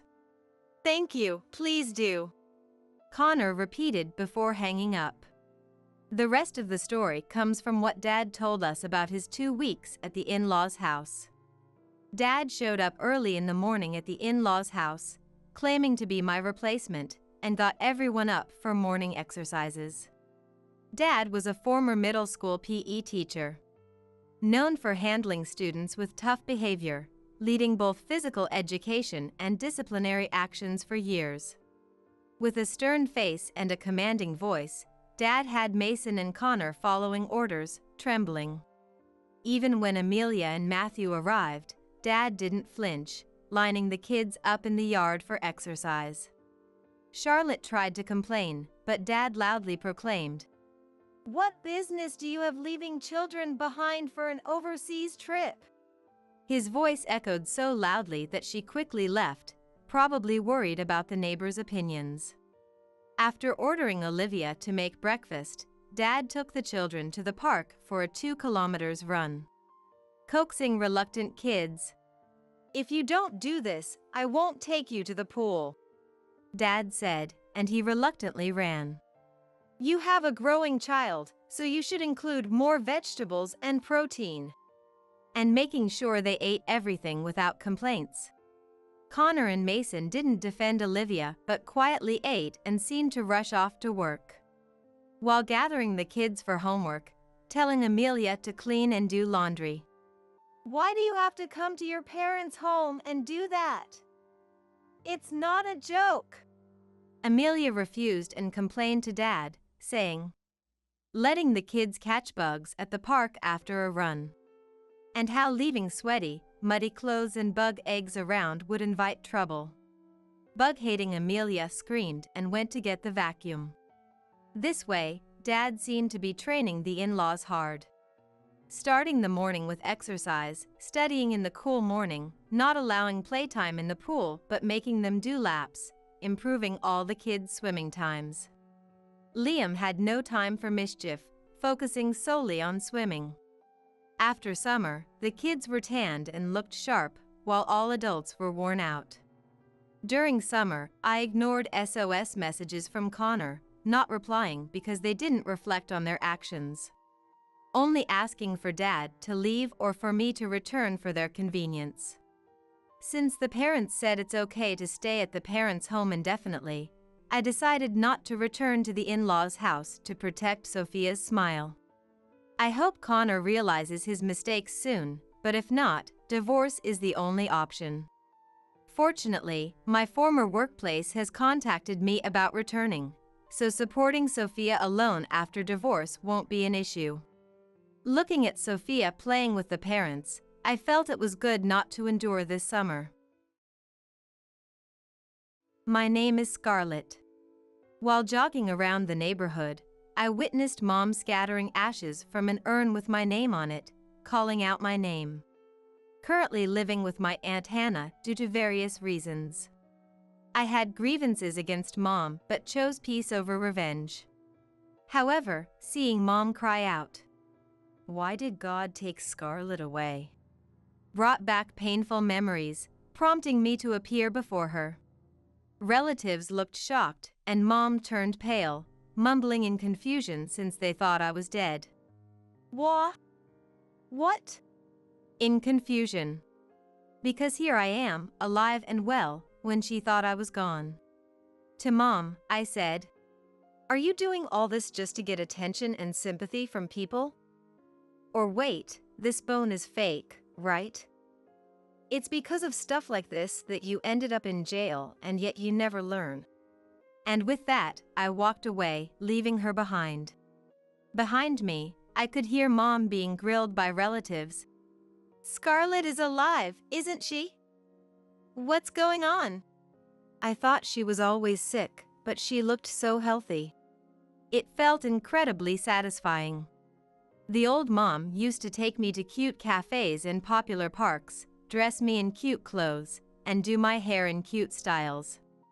She was also conscious about eating organic, so our meals were always more stylish and expensive than most families. Up to this point, she seemed like a wonderful mom. But on social media, she pretended to be the perfect mom with a wonderful family, while in reality, she did the opposite. When she took photos of me outside, she would say, "I don't want your clothes to get dirty or for you to get a weird tan. It would decrease your value. Let's go home."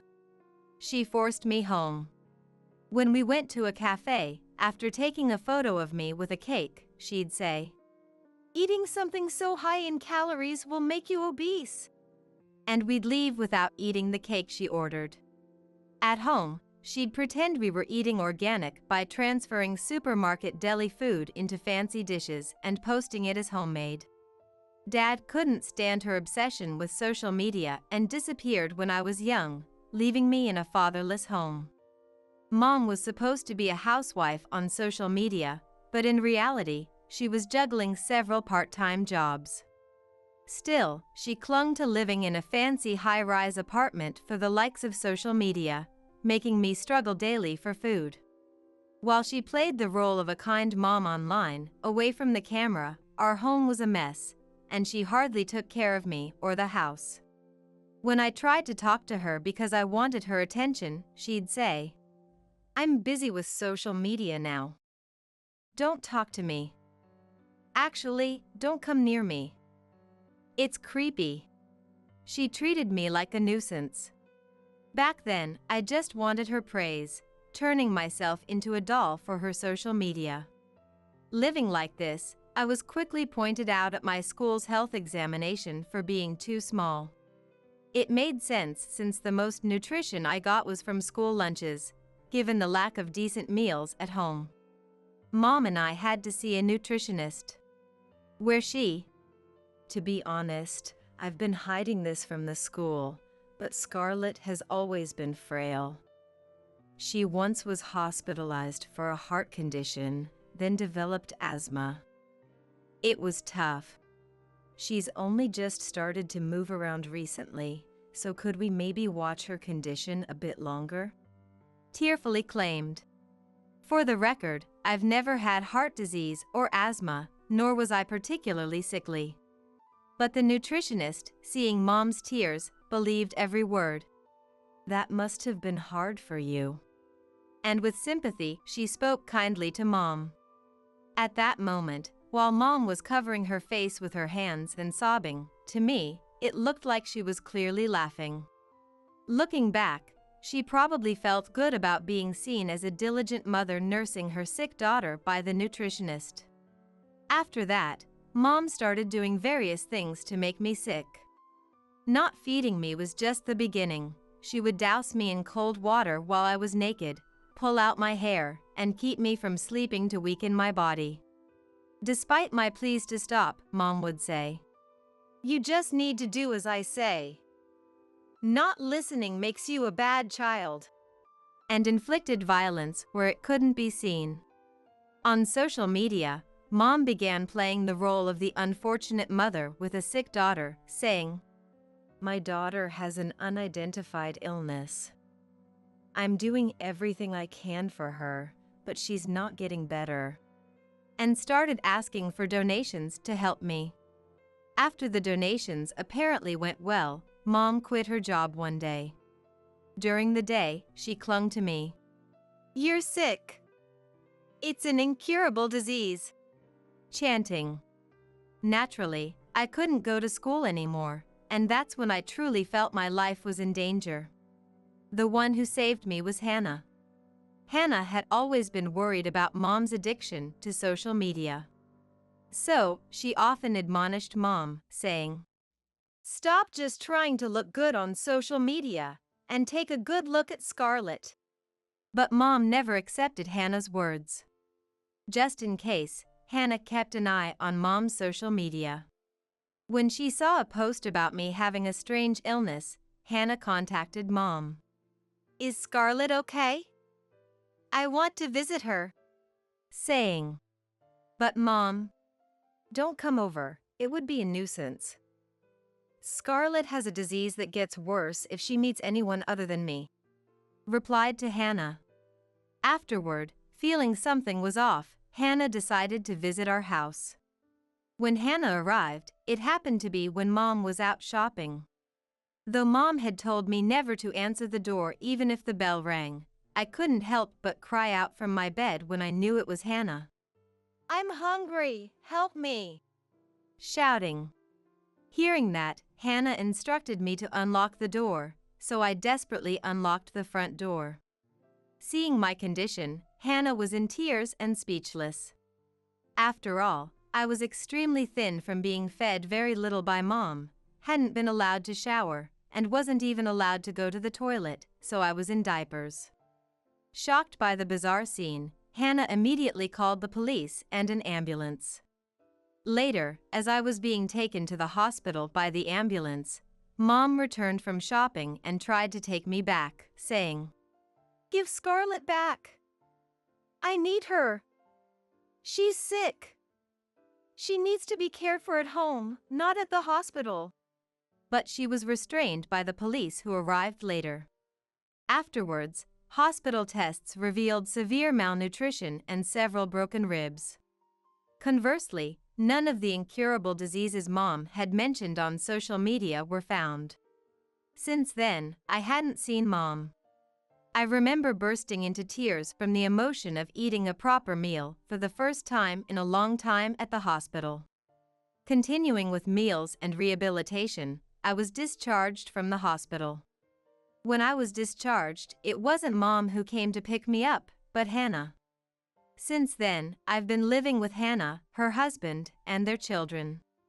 At first, having been through so much with Mom, I was full of anxiety about living with strangers, but Hannah's family was very warm, and I quickly became close to them as family. Especially Hannah, who scolded and praised me like her own daughter. I admired her like a real mom.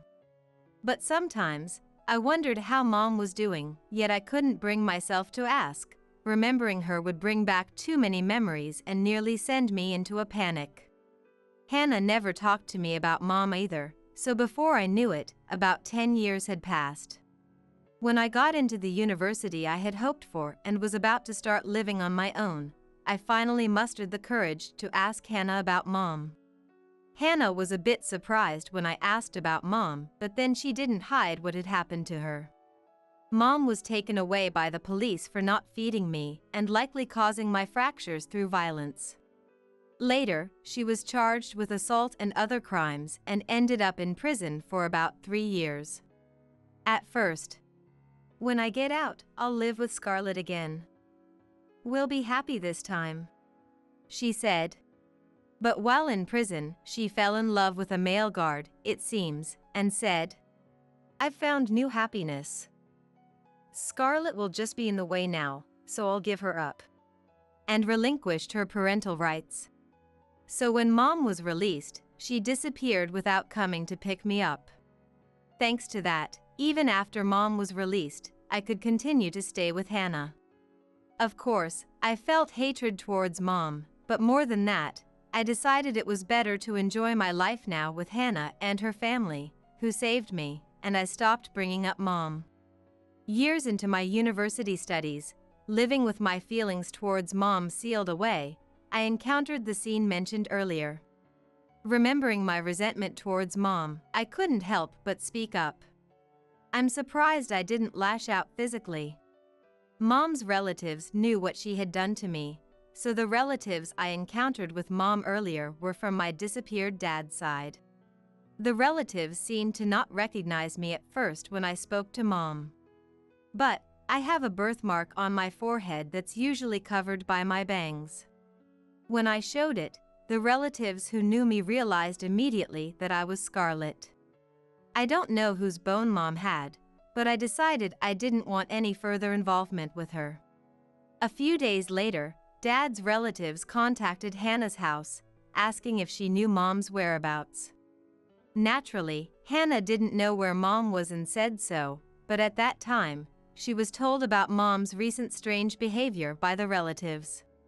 Apparently, Mom had been telling Dad's relatives for a while that Scarlett has contracted an incurable disease and doesn't have long to live.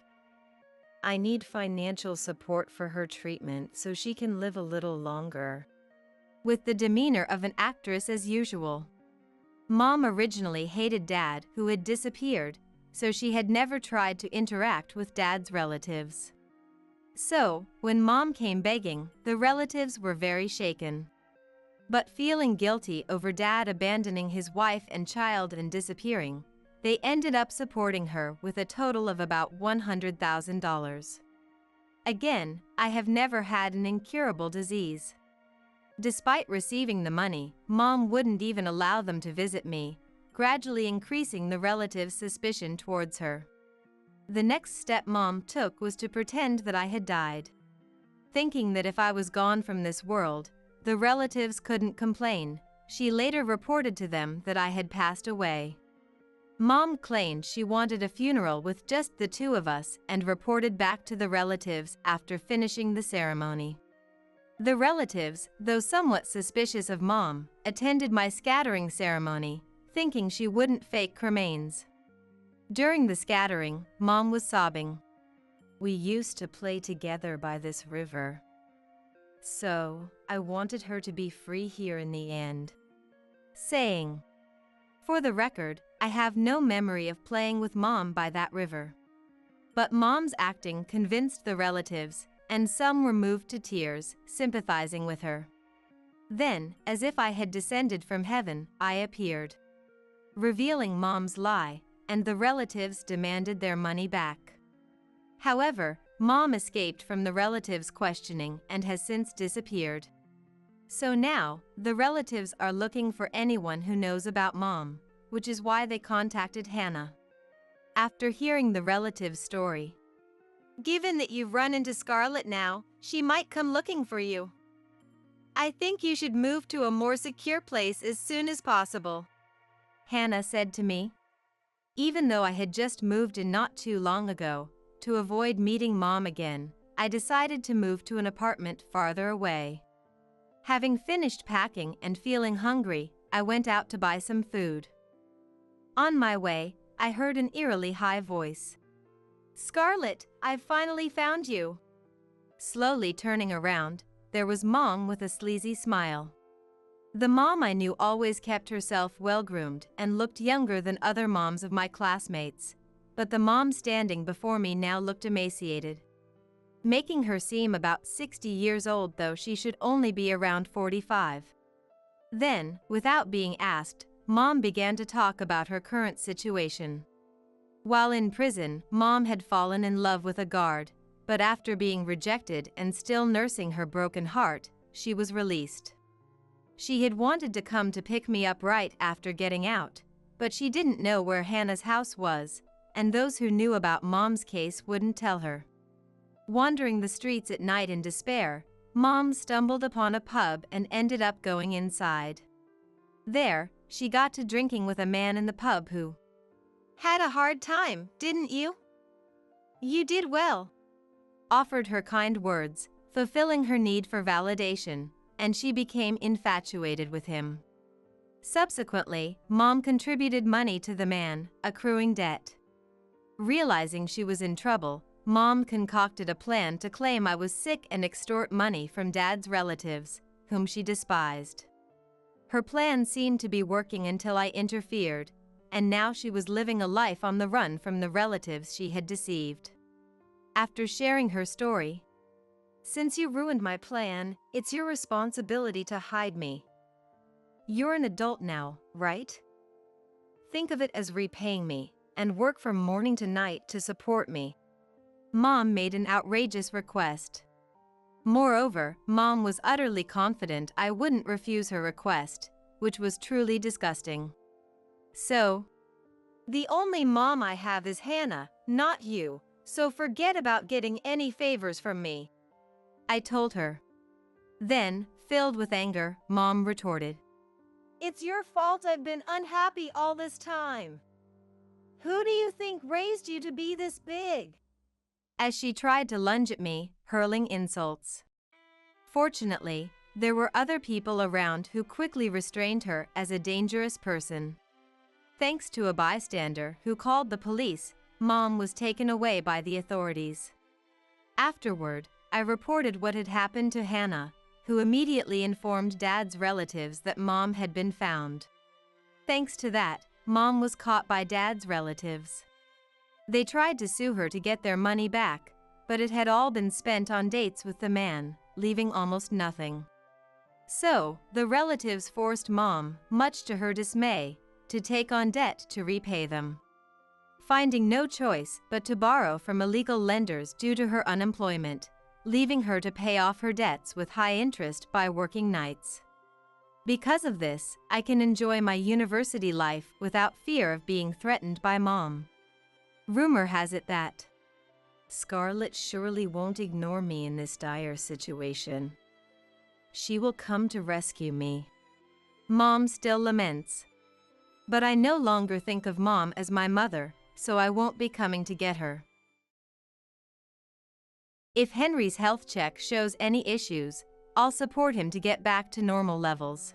If his salt intake is too high, I'll come up with low-sodium recipes. If he's drinking too much and staying up late, I'll encourage him to go to bed early. It's all because I, as his wife, have a sincere wish for Henry to live a long life.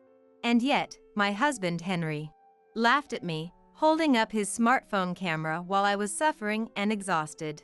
Could you forgive such a horrible spouse? I'm Emma. I'm 62, and my grandchildren are my pride and joy. After watching the morning news until 8:30, I clean the house and do the laundry before starting my work in the office. This has been my routine for nearly 40 years. Henry, who is 3 years older than me, runs his own business, and I handle the office and accounting work. Henry's motto is to work for life, and ever since we got married, he's been working tirelessly without weekends, work, and more work. Work seems to be his lifeblood. When our kids were little, I often wished he would spend more time with them instead of me taking care of them alone, like what we now call solo parenting. We hardly ever went on family trips, and the only trip I can remember is a 3-night stay in Anchorage for a relative's wedding.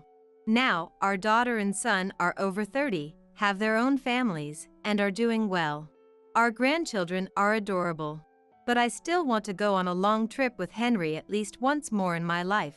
I've mentioned it to him on his 50th birthday and our 30th wedding anniversary, but Henry just brushes it off, saying maybe someday, without seriously considering it.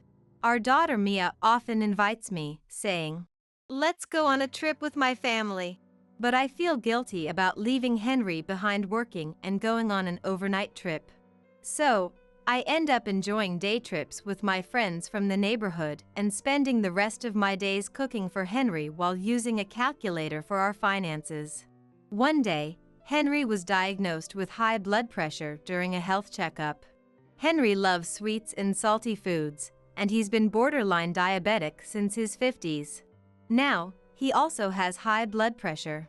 The doctor warned us that the combination of diabetes and high blood pressure could worsen kidney and retinal problems, and that we should review our lifestyle. I was terrified. But Henry didn't care and kept eating anchovies while downing beer. "Hey Henry, the doctor said we should start watching our salt and sugar intake." Doctors always exaggerate. I've lived this way for 65 years, and changing now won't make much of a difference. But Mr. Davis next door, who's about your age, was hospitalized for heart disease last month. We need to be careful. He smokes too. I only eat and drink, so I'll be fine. But Henry, your waistline has grown significantly recently. What? Yes, Henry's triglycerides are also high. Diabetes, high blood pressure, obesity, the so-called lifestyle diseases.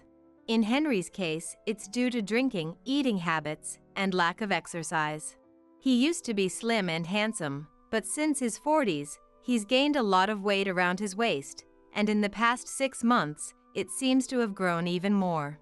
Henry is aware of it and hates it when I point it out. Shut up! I'd rather die happy eating what I like than live long depriving myself. That may be true, but I want you to live a long life. Oh, shut up! Shut up! You're ruining my drink! Henry's loud voice drowned out my lecture, and he waved his hand as if shooing away a fly. Then he turned up the TV volume and ignored me while he bit into some cheese. Whenever I worry about his health, this is what happens. I just want to live a long life with Henry, but I can't tell if he's overconfident about his health or just pretending not to care. Still, I couldn't help but worry about Henry's diagnosis and the doctor's words, so I decided to prepare meals with less salt and sugar. No taste. The next day at lunch, Henry frowned as he sipped the vegetable soup I had reduced the salt in. I used less salt than usual. What? Instead, I made the broth carefully from vegetables and chicken bones. Doesn't it smell good? Henry silently added salt to the vegetable soup. Henry, what are you doing?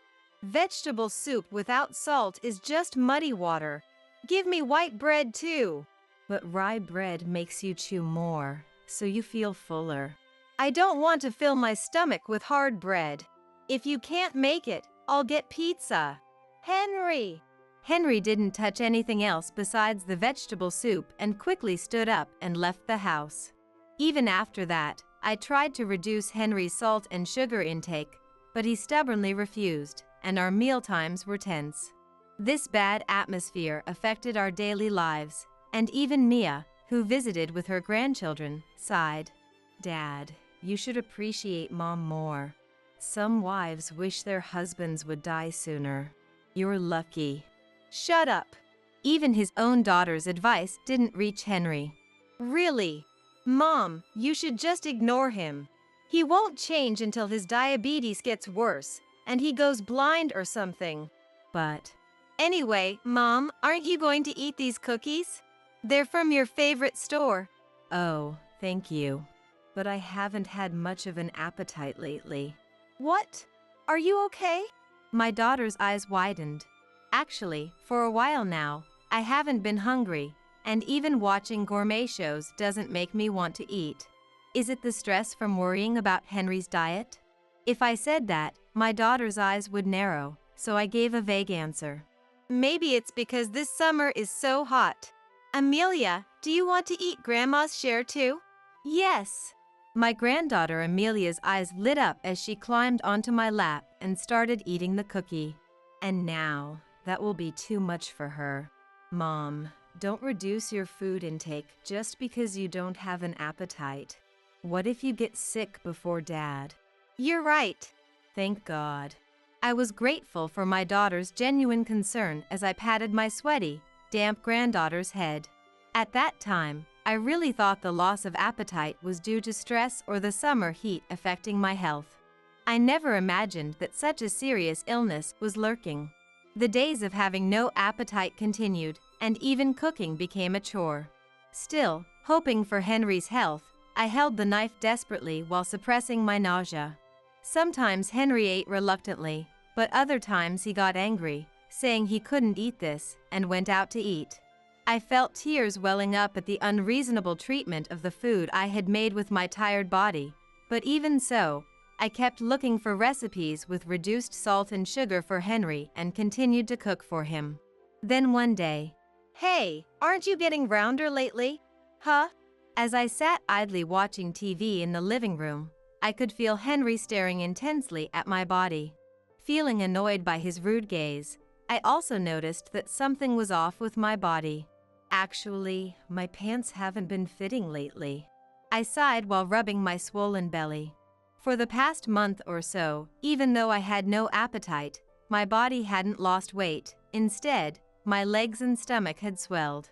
Seeing this, Henry's eyes gleamed. "Hey, you keep nagging me, but you're the one who's been unhealthy." That's not true. "You're probably sneaking good food while feeding me tasteless meals, right?" Henry had a puzzled look on his face, but seemed pleased as he complained. Maybe he felt proud of his observation. I'm not eating anything special. You know I can barely eat regular meals. That's exactly why you're hiding good food. Pretending to be a good wife while being a strict one just towards me. It's not true. I wanted to fight back, but my body was too weary and my mind too sluggish. I feel like something's wrong with my body.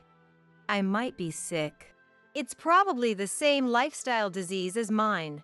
After preaching to me, you end up with it yourself. How ironic. Yeah. Could this be a lifestyle disease? I didn't know. But I knew for sure that my body was signaling for help. It was Friday night. I planned to visit my regular doctor after the weekend. But by the next evening, my fatigue and shortness of breath worsened, and I couldn't get out of bed. Something was wrong. Something was definitely wrong. Gaining weight shouldn't make it this hard to breathe. I wanted to go to the hospital, but I didn't feel capable of driving myself. After 6 p.m., when Henry returned from work, I struggled to approach him, leaning against the wall. "Henry, I'm sorry, but could you take me to the emergency room? My stomach, it's hard to breathe." Seeing me clutching my belly, Henry was stunned. Then he burst into laughter. "Take you to the emergency room because your belly's big? That's ridiculous." "Please." "No way! It's embarrassing. Do you want the ER to tell you you're just overweight? The ER is for emergencies only. Be reasonable." I knew that. But this discomfort couldn't just be from gaining weight. Even if my eyes pleaded, Henry showed no sign of taking me to the hospital. So, I resorted to calling 911. If it turned out to be just weight gain, I'd be really sorry. When I told Henry I'd called an ambulance, he scoffed and took photos with his smartphone. Maybe he wanted to laugh later about his wife calling an ambulance for being overweight. I felt utterly disillusioned with Henry, whom I'd cherished and served for years. But if it meant relieving this suffering, I didn't care about Henry. When the paramedics arrived, Henry scratched his head with a half smile, saying his wife was being dramatic. However, the paramedics ignored Henry, measured my oxygen levels, and gently spoke to me. "Your levels are quite low. It must have been tough. You'll feel better with some oxygen." "Oh." "Huh?" Tears welled up at the paramedics' kind words. Henry stood there, dumbfounded. The paramedics quickly gave him instructions, and I was taken to the ambulance, feeling both relieved and losing consciousness. Later, at the hospital, emergency treatment alleviated my breathing difficulty. Both Henry and I thought I had just gained weight, but we were wrong. The swelling in my hands and face was edema, and my abdomen was filled with fluid. I was shocked, but at the same time, I felt a sense of inevitability. Henry has been dumbfounded since the ambulance arrived. Naturally, I was admitted to the hospital immediately and underwent a thorough examination. Henry seemed completely unreliable, so I felt bad for Mia, who had her own family, but I decided to leave the hospital preparations and household matters to her. Then, on Monday, after all the tests were completed, my disease was given a name. Since it caused ascites to accumulate, it wasn't a mild condition. Depending on the progression of the disease, it might even come with a prognosis. Henry, who was listening to the doctor's diagnosis next to me, kept his head down, his expression unreadable. Was he regretting laughing at me for being fat when I was actually sick? Or was he finally realizing that he could end up in a dangerous condition like mine due to his own diabetes and high blood pressure? Maybe he was disappointed that I had become useless now that I was ill. If that's the case, I should divorce him. I don't want to spend the last part of my life being insulted. I pondered such things absent-mindedly as I listened to the doctor's words. Then suddenly, Henry stood up and slammed something he had taken out of his pocket onto the desk. The doctor and I were, of course, stunned. When I looked at what he had slammed down, I saw it was Henry's driver's license. I was even more confused. Henry shouted at us, who were still in shock. "I'm giving my liver to my wife. So save her." "What?" "Look, I checked the donor box. This way, I can give my organs to my wife, right?" Henry grabbed his driver's license and held it up close to the doctor's face. I was bewildered by Henry's unexpected statement, but I quickly grabbed his arm. "Henry, wait! That's rude to the doctor. Please! You're a doctor who's smarter than I am, right? Do something!" With my health deteriorating and feeling weak, I couldn't restrain the much larger Henry. Two nurses stepped in between us, and the doctor backed away in his chair. Though the doctor showed a moment of agitation, he quickly regained his composure and spoke calmly to Henry. "Please calm down." "How can I be calm?" Noticing the trembling in the arm I had grasped, I was at a loss for words. When I looked up at Henry's face, his distorted mouth was quivering. In nearly 40 years together, I had never seen this expression on him. Not when our children were born, not when our daughter got married, never. "I understand how much you care about Emma, but a liver transplant also places a significant burden on the donor. I don't care. Additionally, we can only perform a transplant with a healthy liver. Henry, do you have confidence in your health? Are you free from liver disease, high blood pressure, or diabetes? Well, Henry's face turned pale, and he looked restless. Seeing this, the doctor let out a small sigh. I will do my best to treat Emma. Please, Henry, support her emotionally and physically. Henry collapsed into a chair, looking utterly defeated. I was completely bewildered by this sight. I couldn't reconcile this image with the man who had been pleased by my weight gain and never showed a shred of concern. Afterward, Henry followed me to my hospital room, looking more unsteady than the sick person, and slumped into a chair with a look of utter despair. I couldn't help but murmur, "Have you finally understood how worried I was about your health?" At my sarcastic question, Henry looked up in surprise. I didn't want you to realize it this way, you know. Forcing a smile, I looked at Henry as he opened his mouth to say something. But no words came out, and he just stood there, holding his head in his hands.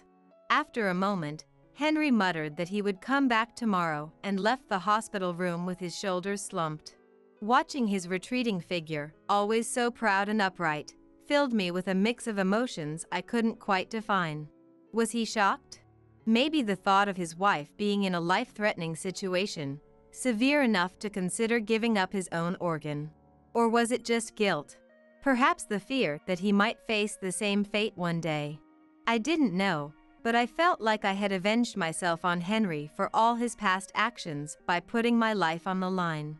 After that, I went through various tests, discussed the causes and future of my illness with the doctors, and continued my treatment.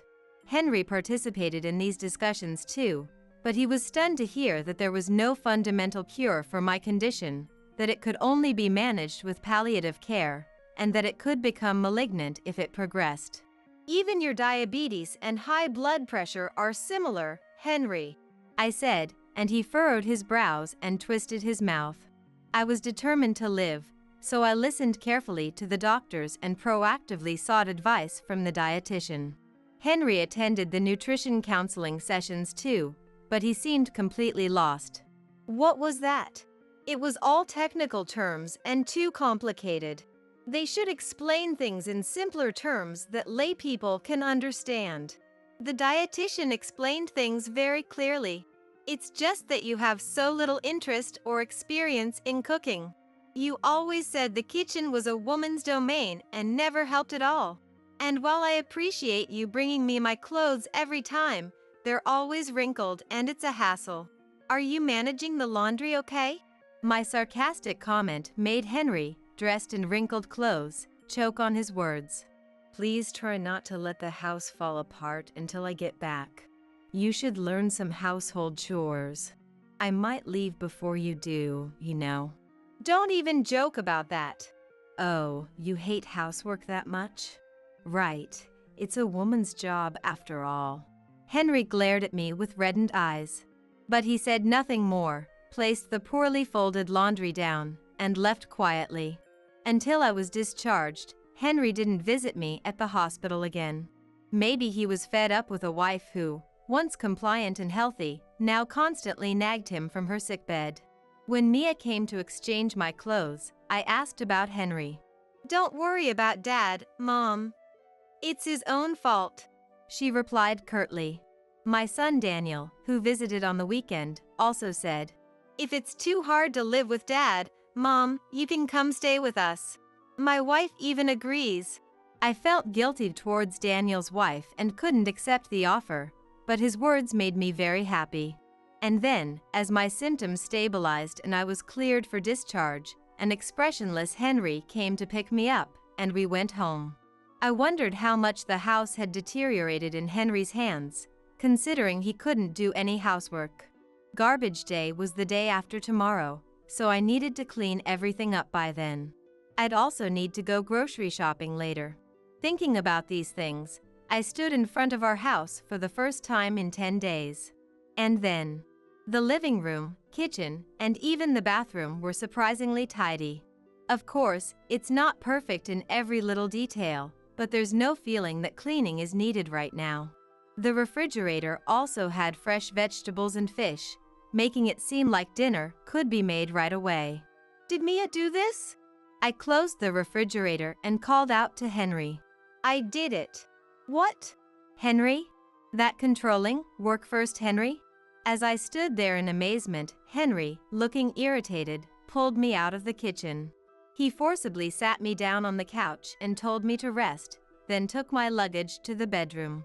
After putting away my luggage, he went upstairs, and 30 minutes later came down with folded laundry, making trips back and forth between the bedroom and the laundry room. In my 40 years of life, it was the first time I had seen Henry moving around so much in the house, so I couldn't take my eyes off him, feeling like I was watching some unknown creature.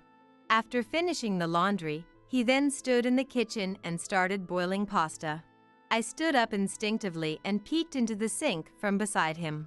What? You know how to boil pasta? Are you okay? Don't underestimate me. I can do this much. Henry pushed me aside, annoyed, and stirred the pasta. Oh no, if you stir it that hard, the water will overflow. I wanted to say something, but seeing Henry's serious face, I swallowed my words. It was like the day I first taught our daughter how to boil pasta. Without noticing my internal struggle, Henry set the timer for the pasta's boiling time and then opened the refrigerator without leaving the kitchen. He cut the vegetables with textbook precision, measured water with a measuring cup, and made vegetable soup. He then cut onions and tomatoes again with textbook precision, but struggled with cutting bacon. Watching this scene intently, I was told to go watch TV on the couch because I was being a nuisance. What he made was a light-colored vegetable soup, pasta, and salad. This isn't how it was supposed to turn out. Henry's face was clearly distorted with shock. I was more surprised that Henry had cooked than by the result, and I curiously started eating the pasta. The overcooked pasta was too soft with no firmness. The taste was even milder than what I usually make. The vegetables in the soup were too hard to chew, making sounds with every bite.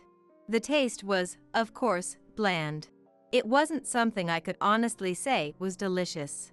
If it were for the kids, I would simply say it was delicious, but saying that to Henry might hurt his pride. Wondering what to do, I chewed on the raw carrot. Then, Henry suddenly apologized. I'm sorry. What? Oh. The carrots are hard, but they can be eaten raw, so don't worry. The pasta is a bit overcooked, but it's fine. Not that. What? I'm really sorry for not taking you seriously until now, Emma. Oh, so that's what it was about. Distracted by seeing Henry doing housework, I had completely forgotten about my anger and resentment. While I wasn't bothered, Henry's face was deeply troubled. I always thought that a man's job was to earn money, and as a good earner, I was a good husband. I thought it was natural for women to support that and follow along quietly. Yeah, I couldn't stand being criticized for my health and food choices. As the one who takes the lead in this household, I believed I had the right to decide how I live or die. If it meant living a boring life by restricting my favorite foods, I'd rather eat what I love and die quickly. Yeah, but that was just an excuse. I never seriously imagined suffering from a real illness. I was convinced I would always stay healthy and keep working. So, everything you said or did felt like she was just being annoying. I see. I understand. We've been together for 40 years, after all. When you collapsed and your life was in danger, I finally realized you truly cared about my health. You just wanted me to live a long and healthy life. It wasn't until I was in the same position, praying for you to survive, that I understood. I was frustrated. They said my liver was useless. They said you might die, and I couldn't do anything. Henry's voice, his fingers, they were trembling slightly, as if he were terrified. I wanted to do something for you when you got out of the hospital, So I learned how to do housework from Mia, but this is the result.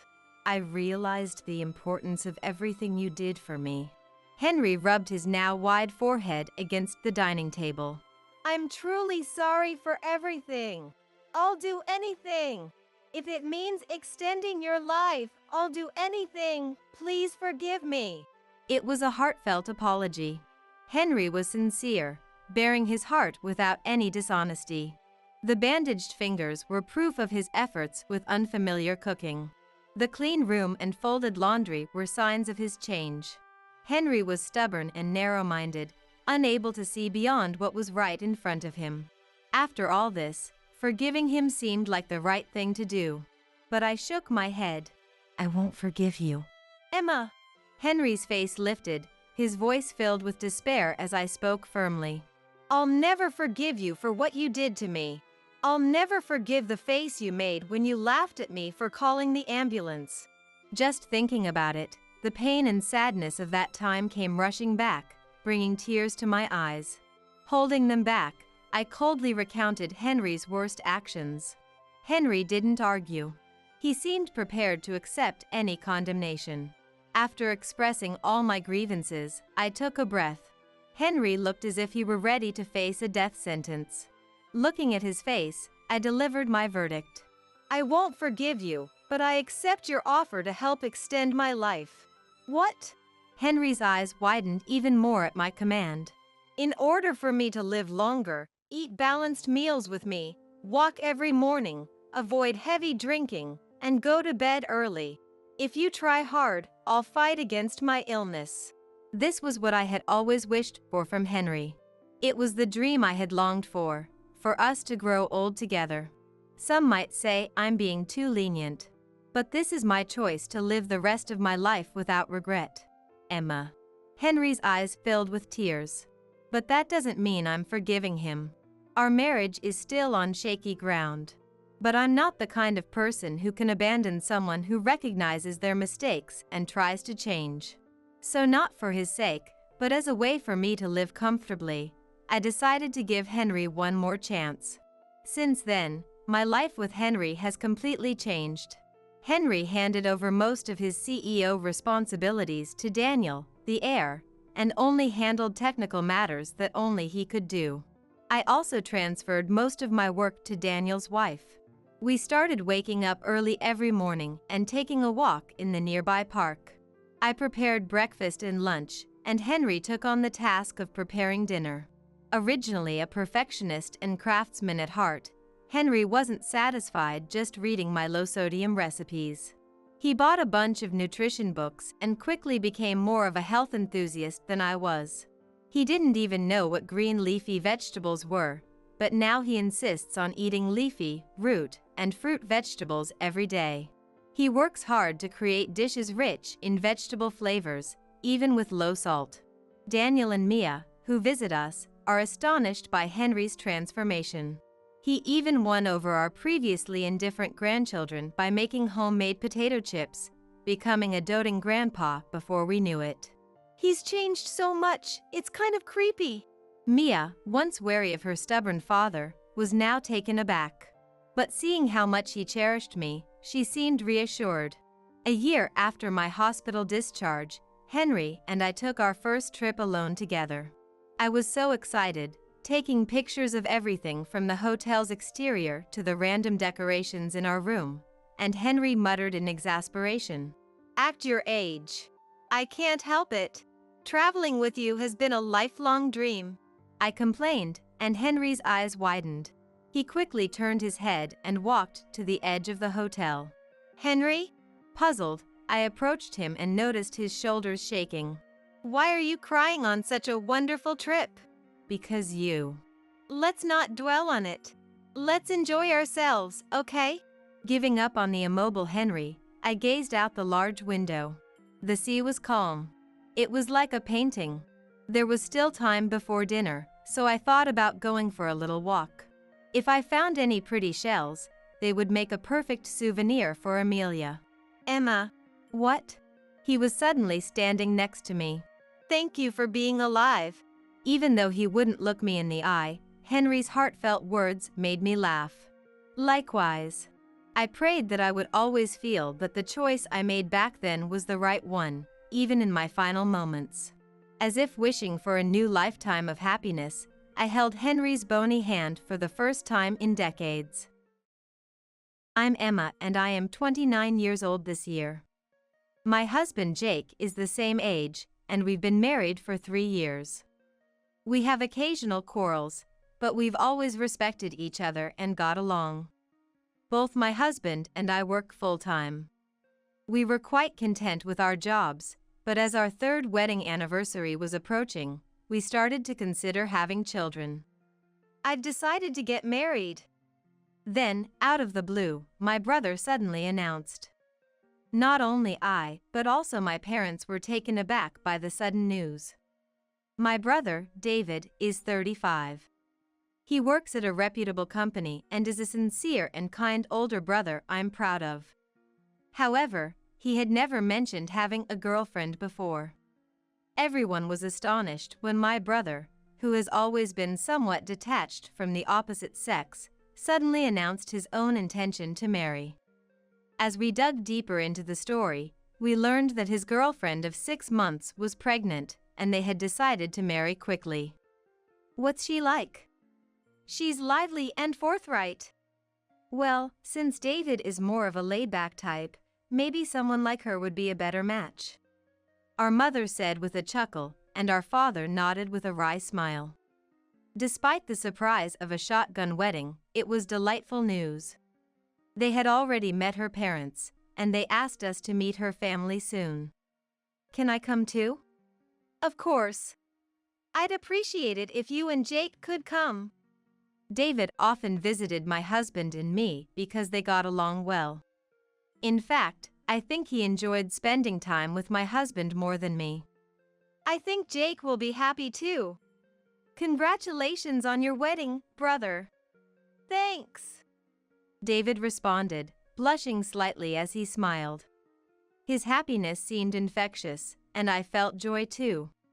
Then came the day of the meeting with the bride's family. We, my parents and us, a couple, were waiting in the hotel lobby. Sorry to keep you waiting. David arrived a little after the agreed-upon time, looking a bit flustered. A few minutes later, David's girlfriend and her parents arrived. Her name was Misty, who I had heard was 33, 2 years younger than my brother. In person, she looked even younger. Maybe it was because she was more beautiful and a bit flashier than I had imagined. My name is Misty. Nice to meet you, she said in a slightly nasal voice. Hearing her voice, my husband exclaimed, "Huh? What's the matter?" No, it's nothing, he replied after some thought, shaking his head. Despite his odd behavior, the meeting went smoothly. My husband's unusual demeanor was worrisome, but I turned to Misty when addressed. Emma, right? Let's get along, shall we? Yes, I hope we can be good friends too. With her warm smile, I found myself smiling back. Although I sensed something was off about my husband, I momentarily pushed that aside, relieved to see that my brother's wife-to-be seemed to be a pleasant person. However, I was soon to realize that my instinct about my husband was right. After their marriage registration, my brother announced they were planning to have a wedding ceremony. It was the fervent wish of his wife, he said. I understood their sentiment. It was a once-in-a-lifetime event. She was already pregnant, and my brother wanted to fulfill her wish, so they decided to hurry and hold the ceremony before her belly got too big. I was surprised when I heard they managed to secure a date for the ceremony a few months from now due to a cancellation. The couple decided to live in my brother's house, about an hour's drive from ours. One day, during a weekday off, the doorbell unexpectedly rang while I was home. Hello there. Misty? It was my brother's wife standing at the door. Aside from dropping off some items, she had never visited our house before. I came to visit. You're off today, aren't you? Leaving me bewildered, she boldly stepped into the house. I hurriedly followed her in, finding her curiously looking around the house. Is my brother? Of course he's at work. It's a weekday. That wasn't the point of my question. But she started talking before I could clarify. I'm just bored at home.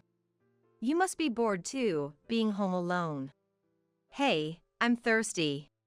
Can you make me some tea?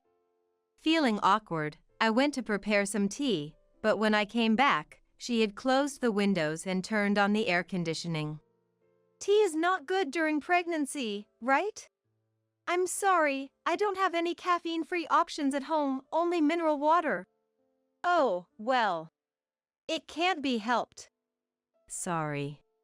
For some reason, I found myself apologizing as I handed her the mineral water. She sipped it, glancing around the room with a small smile on her face. What a small house! Excuse me? Hey, I heard you guys didn't have a wedding, right? I was taken aback by the abrupt change in topic. We got married almost 3 years ago, and yes, we never had a ceremony. When we were discussing a wedding after getting married, the COVID-19 pandemic hit.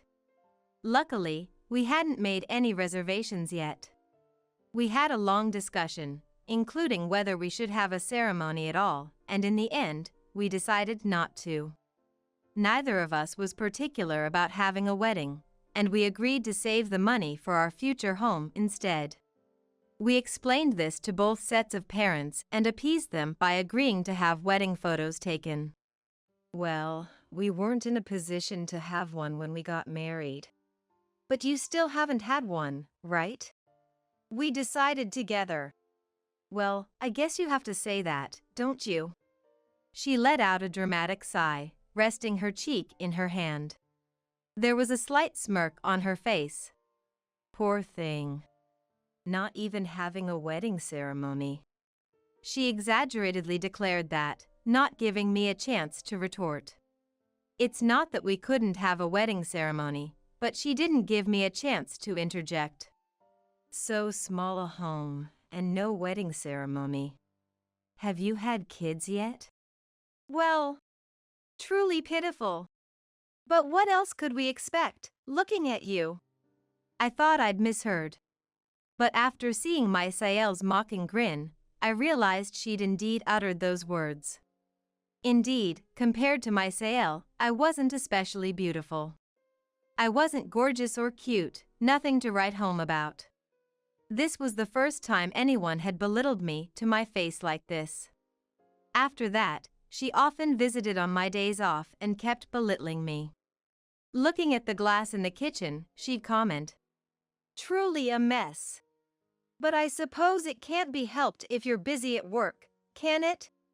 And on days when I wasn't wearing makeup because I was off. Maybe you should wear makeup even on your days off? Well, even with makeup, there's only so much you can do. Maybe that's why your husband doesn't see you as a woman? Every time she saw my actions, my home, my appearance, she'd laugh triumphantly and make snide comments. It wasn't outright ridicule, but she belittled me with the pretense of sympathy. She was my brother's wife, and their wedding was just around the corner. I felt like I shouldn't escalate things, so I didn't say anything to my brother or my husband. However, the stress of being ridiculed repeatedly was overwhelming, and my husband began to worry about me more and more. You seem to have lost your appetite, and your complexion doesn't look good. Maybe you should see a doctor. My husband kept saying this, and although I pushed back at first, I finally gave in. I thought it was stress, but recently I've been feeling dizzy and my body won't accept food. I went to the hospital just in case and I was in for a surprise. What's going on, suddenly calling everyone together like this? My mother seemed uneasy because I had called my parents and my brother's family to our home. Looking at my mother's nervousness, my husband and I shared a small laugh. Actually, I'm pregnant. The first thing I thought when the doctor mentioned the possibility of pregnancy was, no way. I thought it was time to consider having children, but recently it was the last thing on my mind. What I thought was stress was actually morning sickness. Pregnant? Yes, I'm still in the early stages. Emma. Suddenly, my brother raised his voice and gave me and my husband next to me a strong hug. When I turned around in surprise, I saw that his eyes were filled with tears. Congratulations! I'm so happy, as if it were happening to me. Big brother. Seeing my brother's reaction made me tear up as well. My parents joined in crying, and afterwards we all shared a laugh. As we were all talking happily as a family, I suddenly felt a gaze on me. When I turned towards the gaze and gasped. My Asael was glaring at me with a scary expression. You know, Misty. After returning home, my husband started speaking with a hesitant look. I feel like she was glaring at you with a scary look. So my husband also saw her face. Afterwards, when my brother spoke to my Sael, she answered with a quickly constructed smile, so I thought I was the only one who saw it. Looking at my worried husband, I thought it might be better to keep quiet. Actually, ever since my brother got married, his wife often came over unannounced. And each time, she continued to make snide remarks. As I choked on my words, recalling the emotions of those moments, my husband quietly listened. So, I want to keep a distance for a while. I think I should keep my distance too. Yeah, but she might come over to our house all of a sudden. What should we do? What about going back to your parents' house for a while? My parents' house? Yeah, you've been struggling with morning sickness. Can you commute to work from there? If you do that, I'll feel relieved knowing you're at your parents' house. My husband reassures me, and I breathe a sigh of relief. We have no intention of telling my parents about this right now. I don't want to rain on the parade of my newlywed brother, and I don't want to blow this out of proportion. But, right now, I can use my morning sickness as an excuse to return home. Still, why is she attacking you so much? I have no idea. The first time I met her was at the pre-wedding meeting. The next time I met her, she was like that, and I really don't understand why. I feel like I've seen her before. Eh? Where? My husband had reacted strangely when we first met her. I can't be certain. Although he evades, he says he'd like to look into it if he can. A few days later, we were to learn a shocking truth. Back at my parents' house, my husband frequently visited, and there were no more attacks from my Sael. It was peaceful. Just as my morning sickness was calming down, and the wedding day arrived without a hitch. We were getting ready at home, later than my parents who had left early. When we were about to leave, my Sael called. You've already prepared? Yes. We're about to head out. Sorry. We don't have a seat for you. Huh? My family and friends are coming today. I'd be embarrassed if they thought you were my family. So, don't come to the ceremony. What? You might dress up, but you know, with a background like yours, expectations are low. She was laughing on the other end of the phone. I'm the star of the day. You understand that, right? Does my brother know about this? Of course. He can't say no to me. Understood. But I'd like to talk after the ceremony. I'll consider it. Give me the gift later, okay? She hung up after having her say. My husband was looking puzzled at me, standing in stunned silence. Misty said, it would be embarrassing if I came to the wedding, so don't come. Tears started flowing as I spoke, unable to hold back. Are you serious? But it's my brother's wedding. And he agreed to it. As my husband comforted me by gently rubbing my back, he exhaled as if he had made up his mind. Let's investigate the facts and talk to David properly. David is not the kind of person who would tell you not to come to the wedding. My husband seemed quite angry. We also need to clarify that. It would be better for David as well. I understand. Thank you. 1 week after the wedding, my SAL came alone to the restaurant I had called her to. Huh?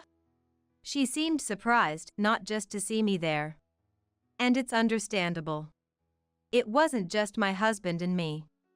My parents, my brother, and even her own parents were all there. Why? I didn't hear anything. Is there something going on today? Yes. You told me to hand over the gift, right? Really, it was a joke.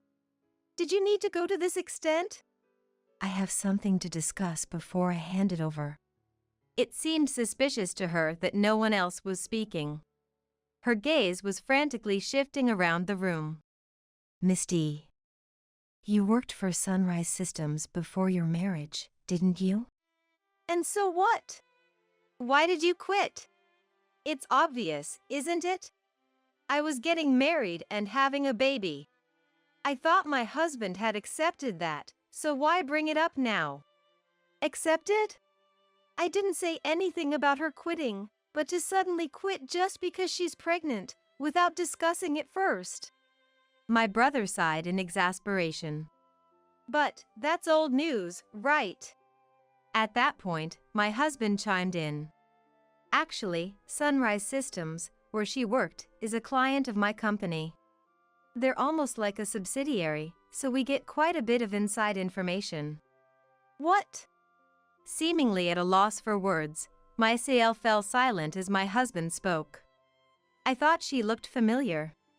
She had an affair with a married supervisor at her workplace, felt uncomfortable, and quit, right? That's... Weren't your parents aware of that as well? As he looked at my silent in-laws, they let out a deep sigh. We apologize. She cried and said she was forced into the relationship by her boss. We believed her. We're really sorry. We thought it was all in the past. With heads bowed deeply, my SAL's parents apologized. What the hell? I was forced by my boss. That's what I said. It's all in the past now. Past? At the sound of my brother's voice, low as a rumble of thunder, my SAL trembled. He sighed heavily and laid several photos out in front of everyone. How are you going to explain these? The photos showed my SAL and a middle-aged man arm in arm, entering a hotel together. I was shocked to hear from my sister and her husband after the wedding that your affair with your old boss is still ongoing. Within only a week, my brother had gathered a lot of evidence. Right after the wedding, we consulted with my brother about my SAL, passing on all the information we had. We told him that we had been uninvited from the wedding, that she had been nasty to us long before that, and that she had quit her job due to an affair. My brother had been told by my SAL that I wasn't at the wedding because I had severe morning sickness. My brother apologized for everything she did, even though he had done nothing wrong. When I asked him what he was going to do, he said he would look into it himself. And a week later, when my brother told me he was ready, I called my SAL. My brother had called our parents and her parents here himself. This. Everyone knows. That's why we called her here. As my SAL tried to snatch away the photos in panic, she froze in despair upon hearing those words. You've also been bullying my sister. Why? With a sullen look on her face, my SAL muttered. It's just, despite being so much less attractive than me, she looked so happy. Her family is so close-knit, too. She should be satisfied with that, but she even got pregnant, while I'm the one who should be the center of attention. So that's why you didn't invite her to the wedding? Of course. It's my wedding. It's strange to have someone else being congratulated. Everyone was at a loss for words at the sight of my SAL, who nonchalantly justified her actions. Let's divorce. No. Do you think you have the right to say no? But I have a baby. How are you going to take responsibility? She stood up, placed her hands on her stomach, and shouted. If it's my child, of course I'll continue to pay child support even after the divorce. If it's really my child. After that, my brother and his wife divorced. She put up quite a fuss, but given her actions leading to the divorce, it was clear she was at a disadvantage. No court proceedings were necessary. When she was told she'd be legally accountable for a reasonable sum of money if they went to court, she conceded for a smaller amount. After the child was born, a DNA test showed that my brother wasn't the father. Figures. My brother said, looking a bit pained. Because the child was born within 300 days of the divorce, by law, the child was considered to be David's, my brother. It's a bit of a hassle that parentage can't be denied without going through civil litigation, but with the DNA test results in hand, there's no need to worry. The ex-wife continued her relationship with her former boss unabashedly and was thoroughly chastised when the boss's wife found out. Apparently, this was the second time the wife found out. The first was when she quit her job, and now again when she decided to divorce. The first time, their parents had intervened, but after this incident, it seems she's been abandoned even by them. For some reason, the ex-wife has been contacting my brother for help, he mentioned in a tired voice. Nearly a year after that incident, the phone rang. Hello? What do you think you're doing? The ex-wife's shrill voice echoed in my ears. My husband looked at me in surprise as our child lay sleeping in the crib. The ex-assailant seemed out of sorts, frantic. It's your fault for never picking up, no matter how many times I've called. You've made me miserable, so I'm going to make you miserable too, she screamed over and over. Your current situation is your own making. Shut up! I won't be satisfied until you've gone through the same. If you keep playing dead, I'll burn down this entire apartment. I paled at the ex-wife's threats. My husband, who had been listening beside me, immediately reported it to the police. Then, the ex-wife was arrested. The police arrived in time to prevent arson, but since she couldn't get into our house, she had damaged our door and windows, seemingly caught in the act of vandalism. After that, fearing the ex-wife's stalking behavior, we decided to go ahead with our long-planned home build and moved there. We no longer live in the apartment the ex-wife knew about. That, at least, was a relief. We got busy with things like child-rearing, but we're leading a lively and enjoyable life.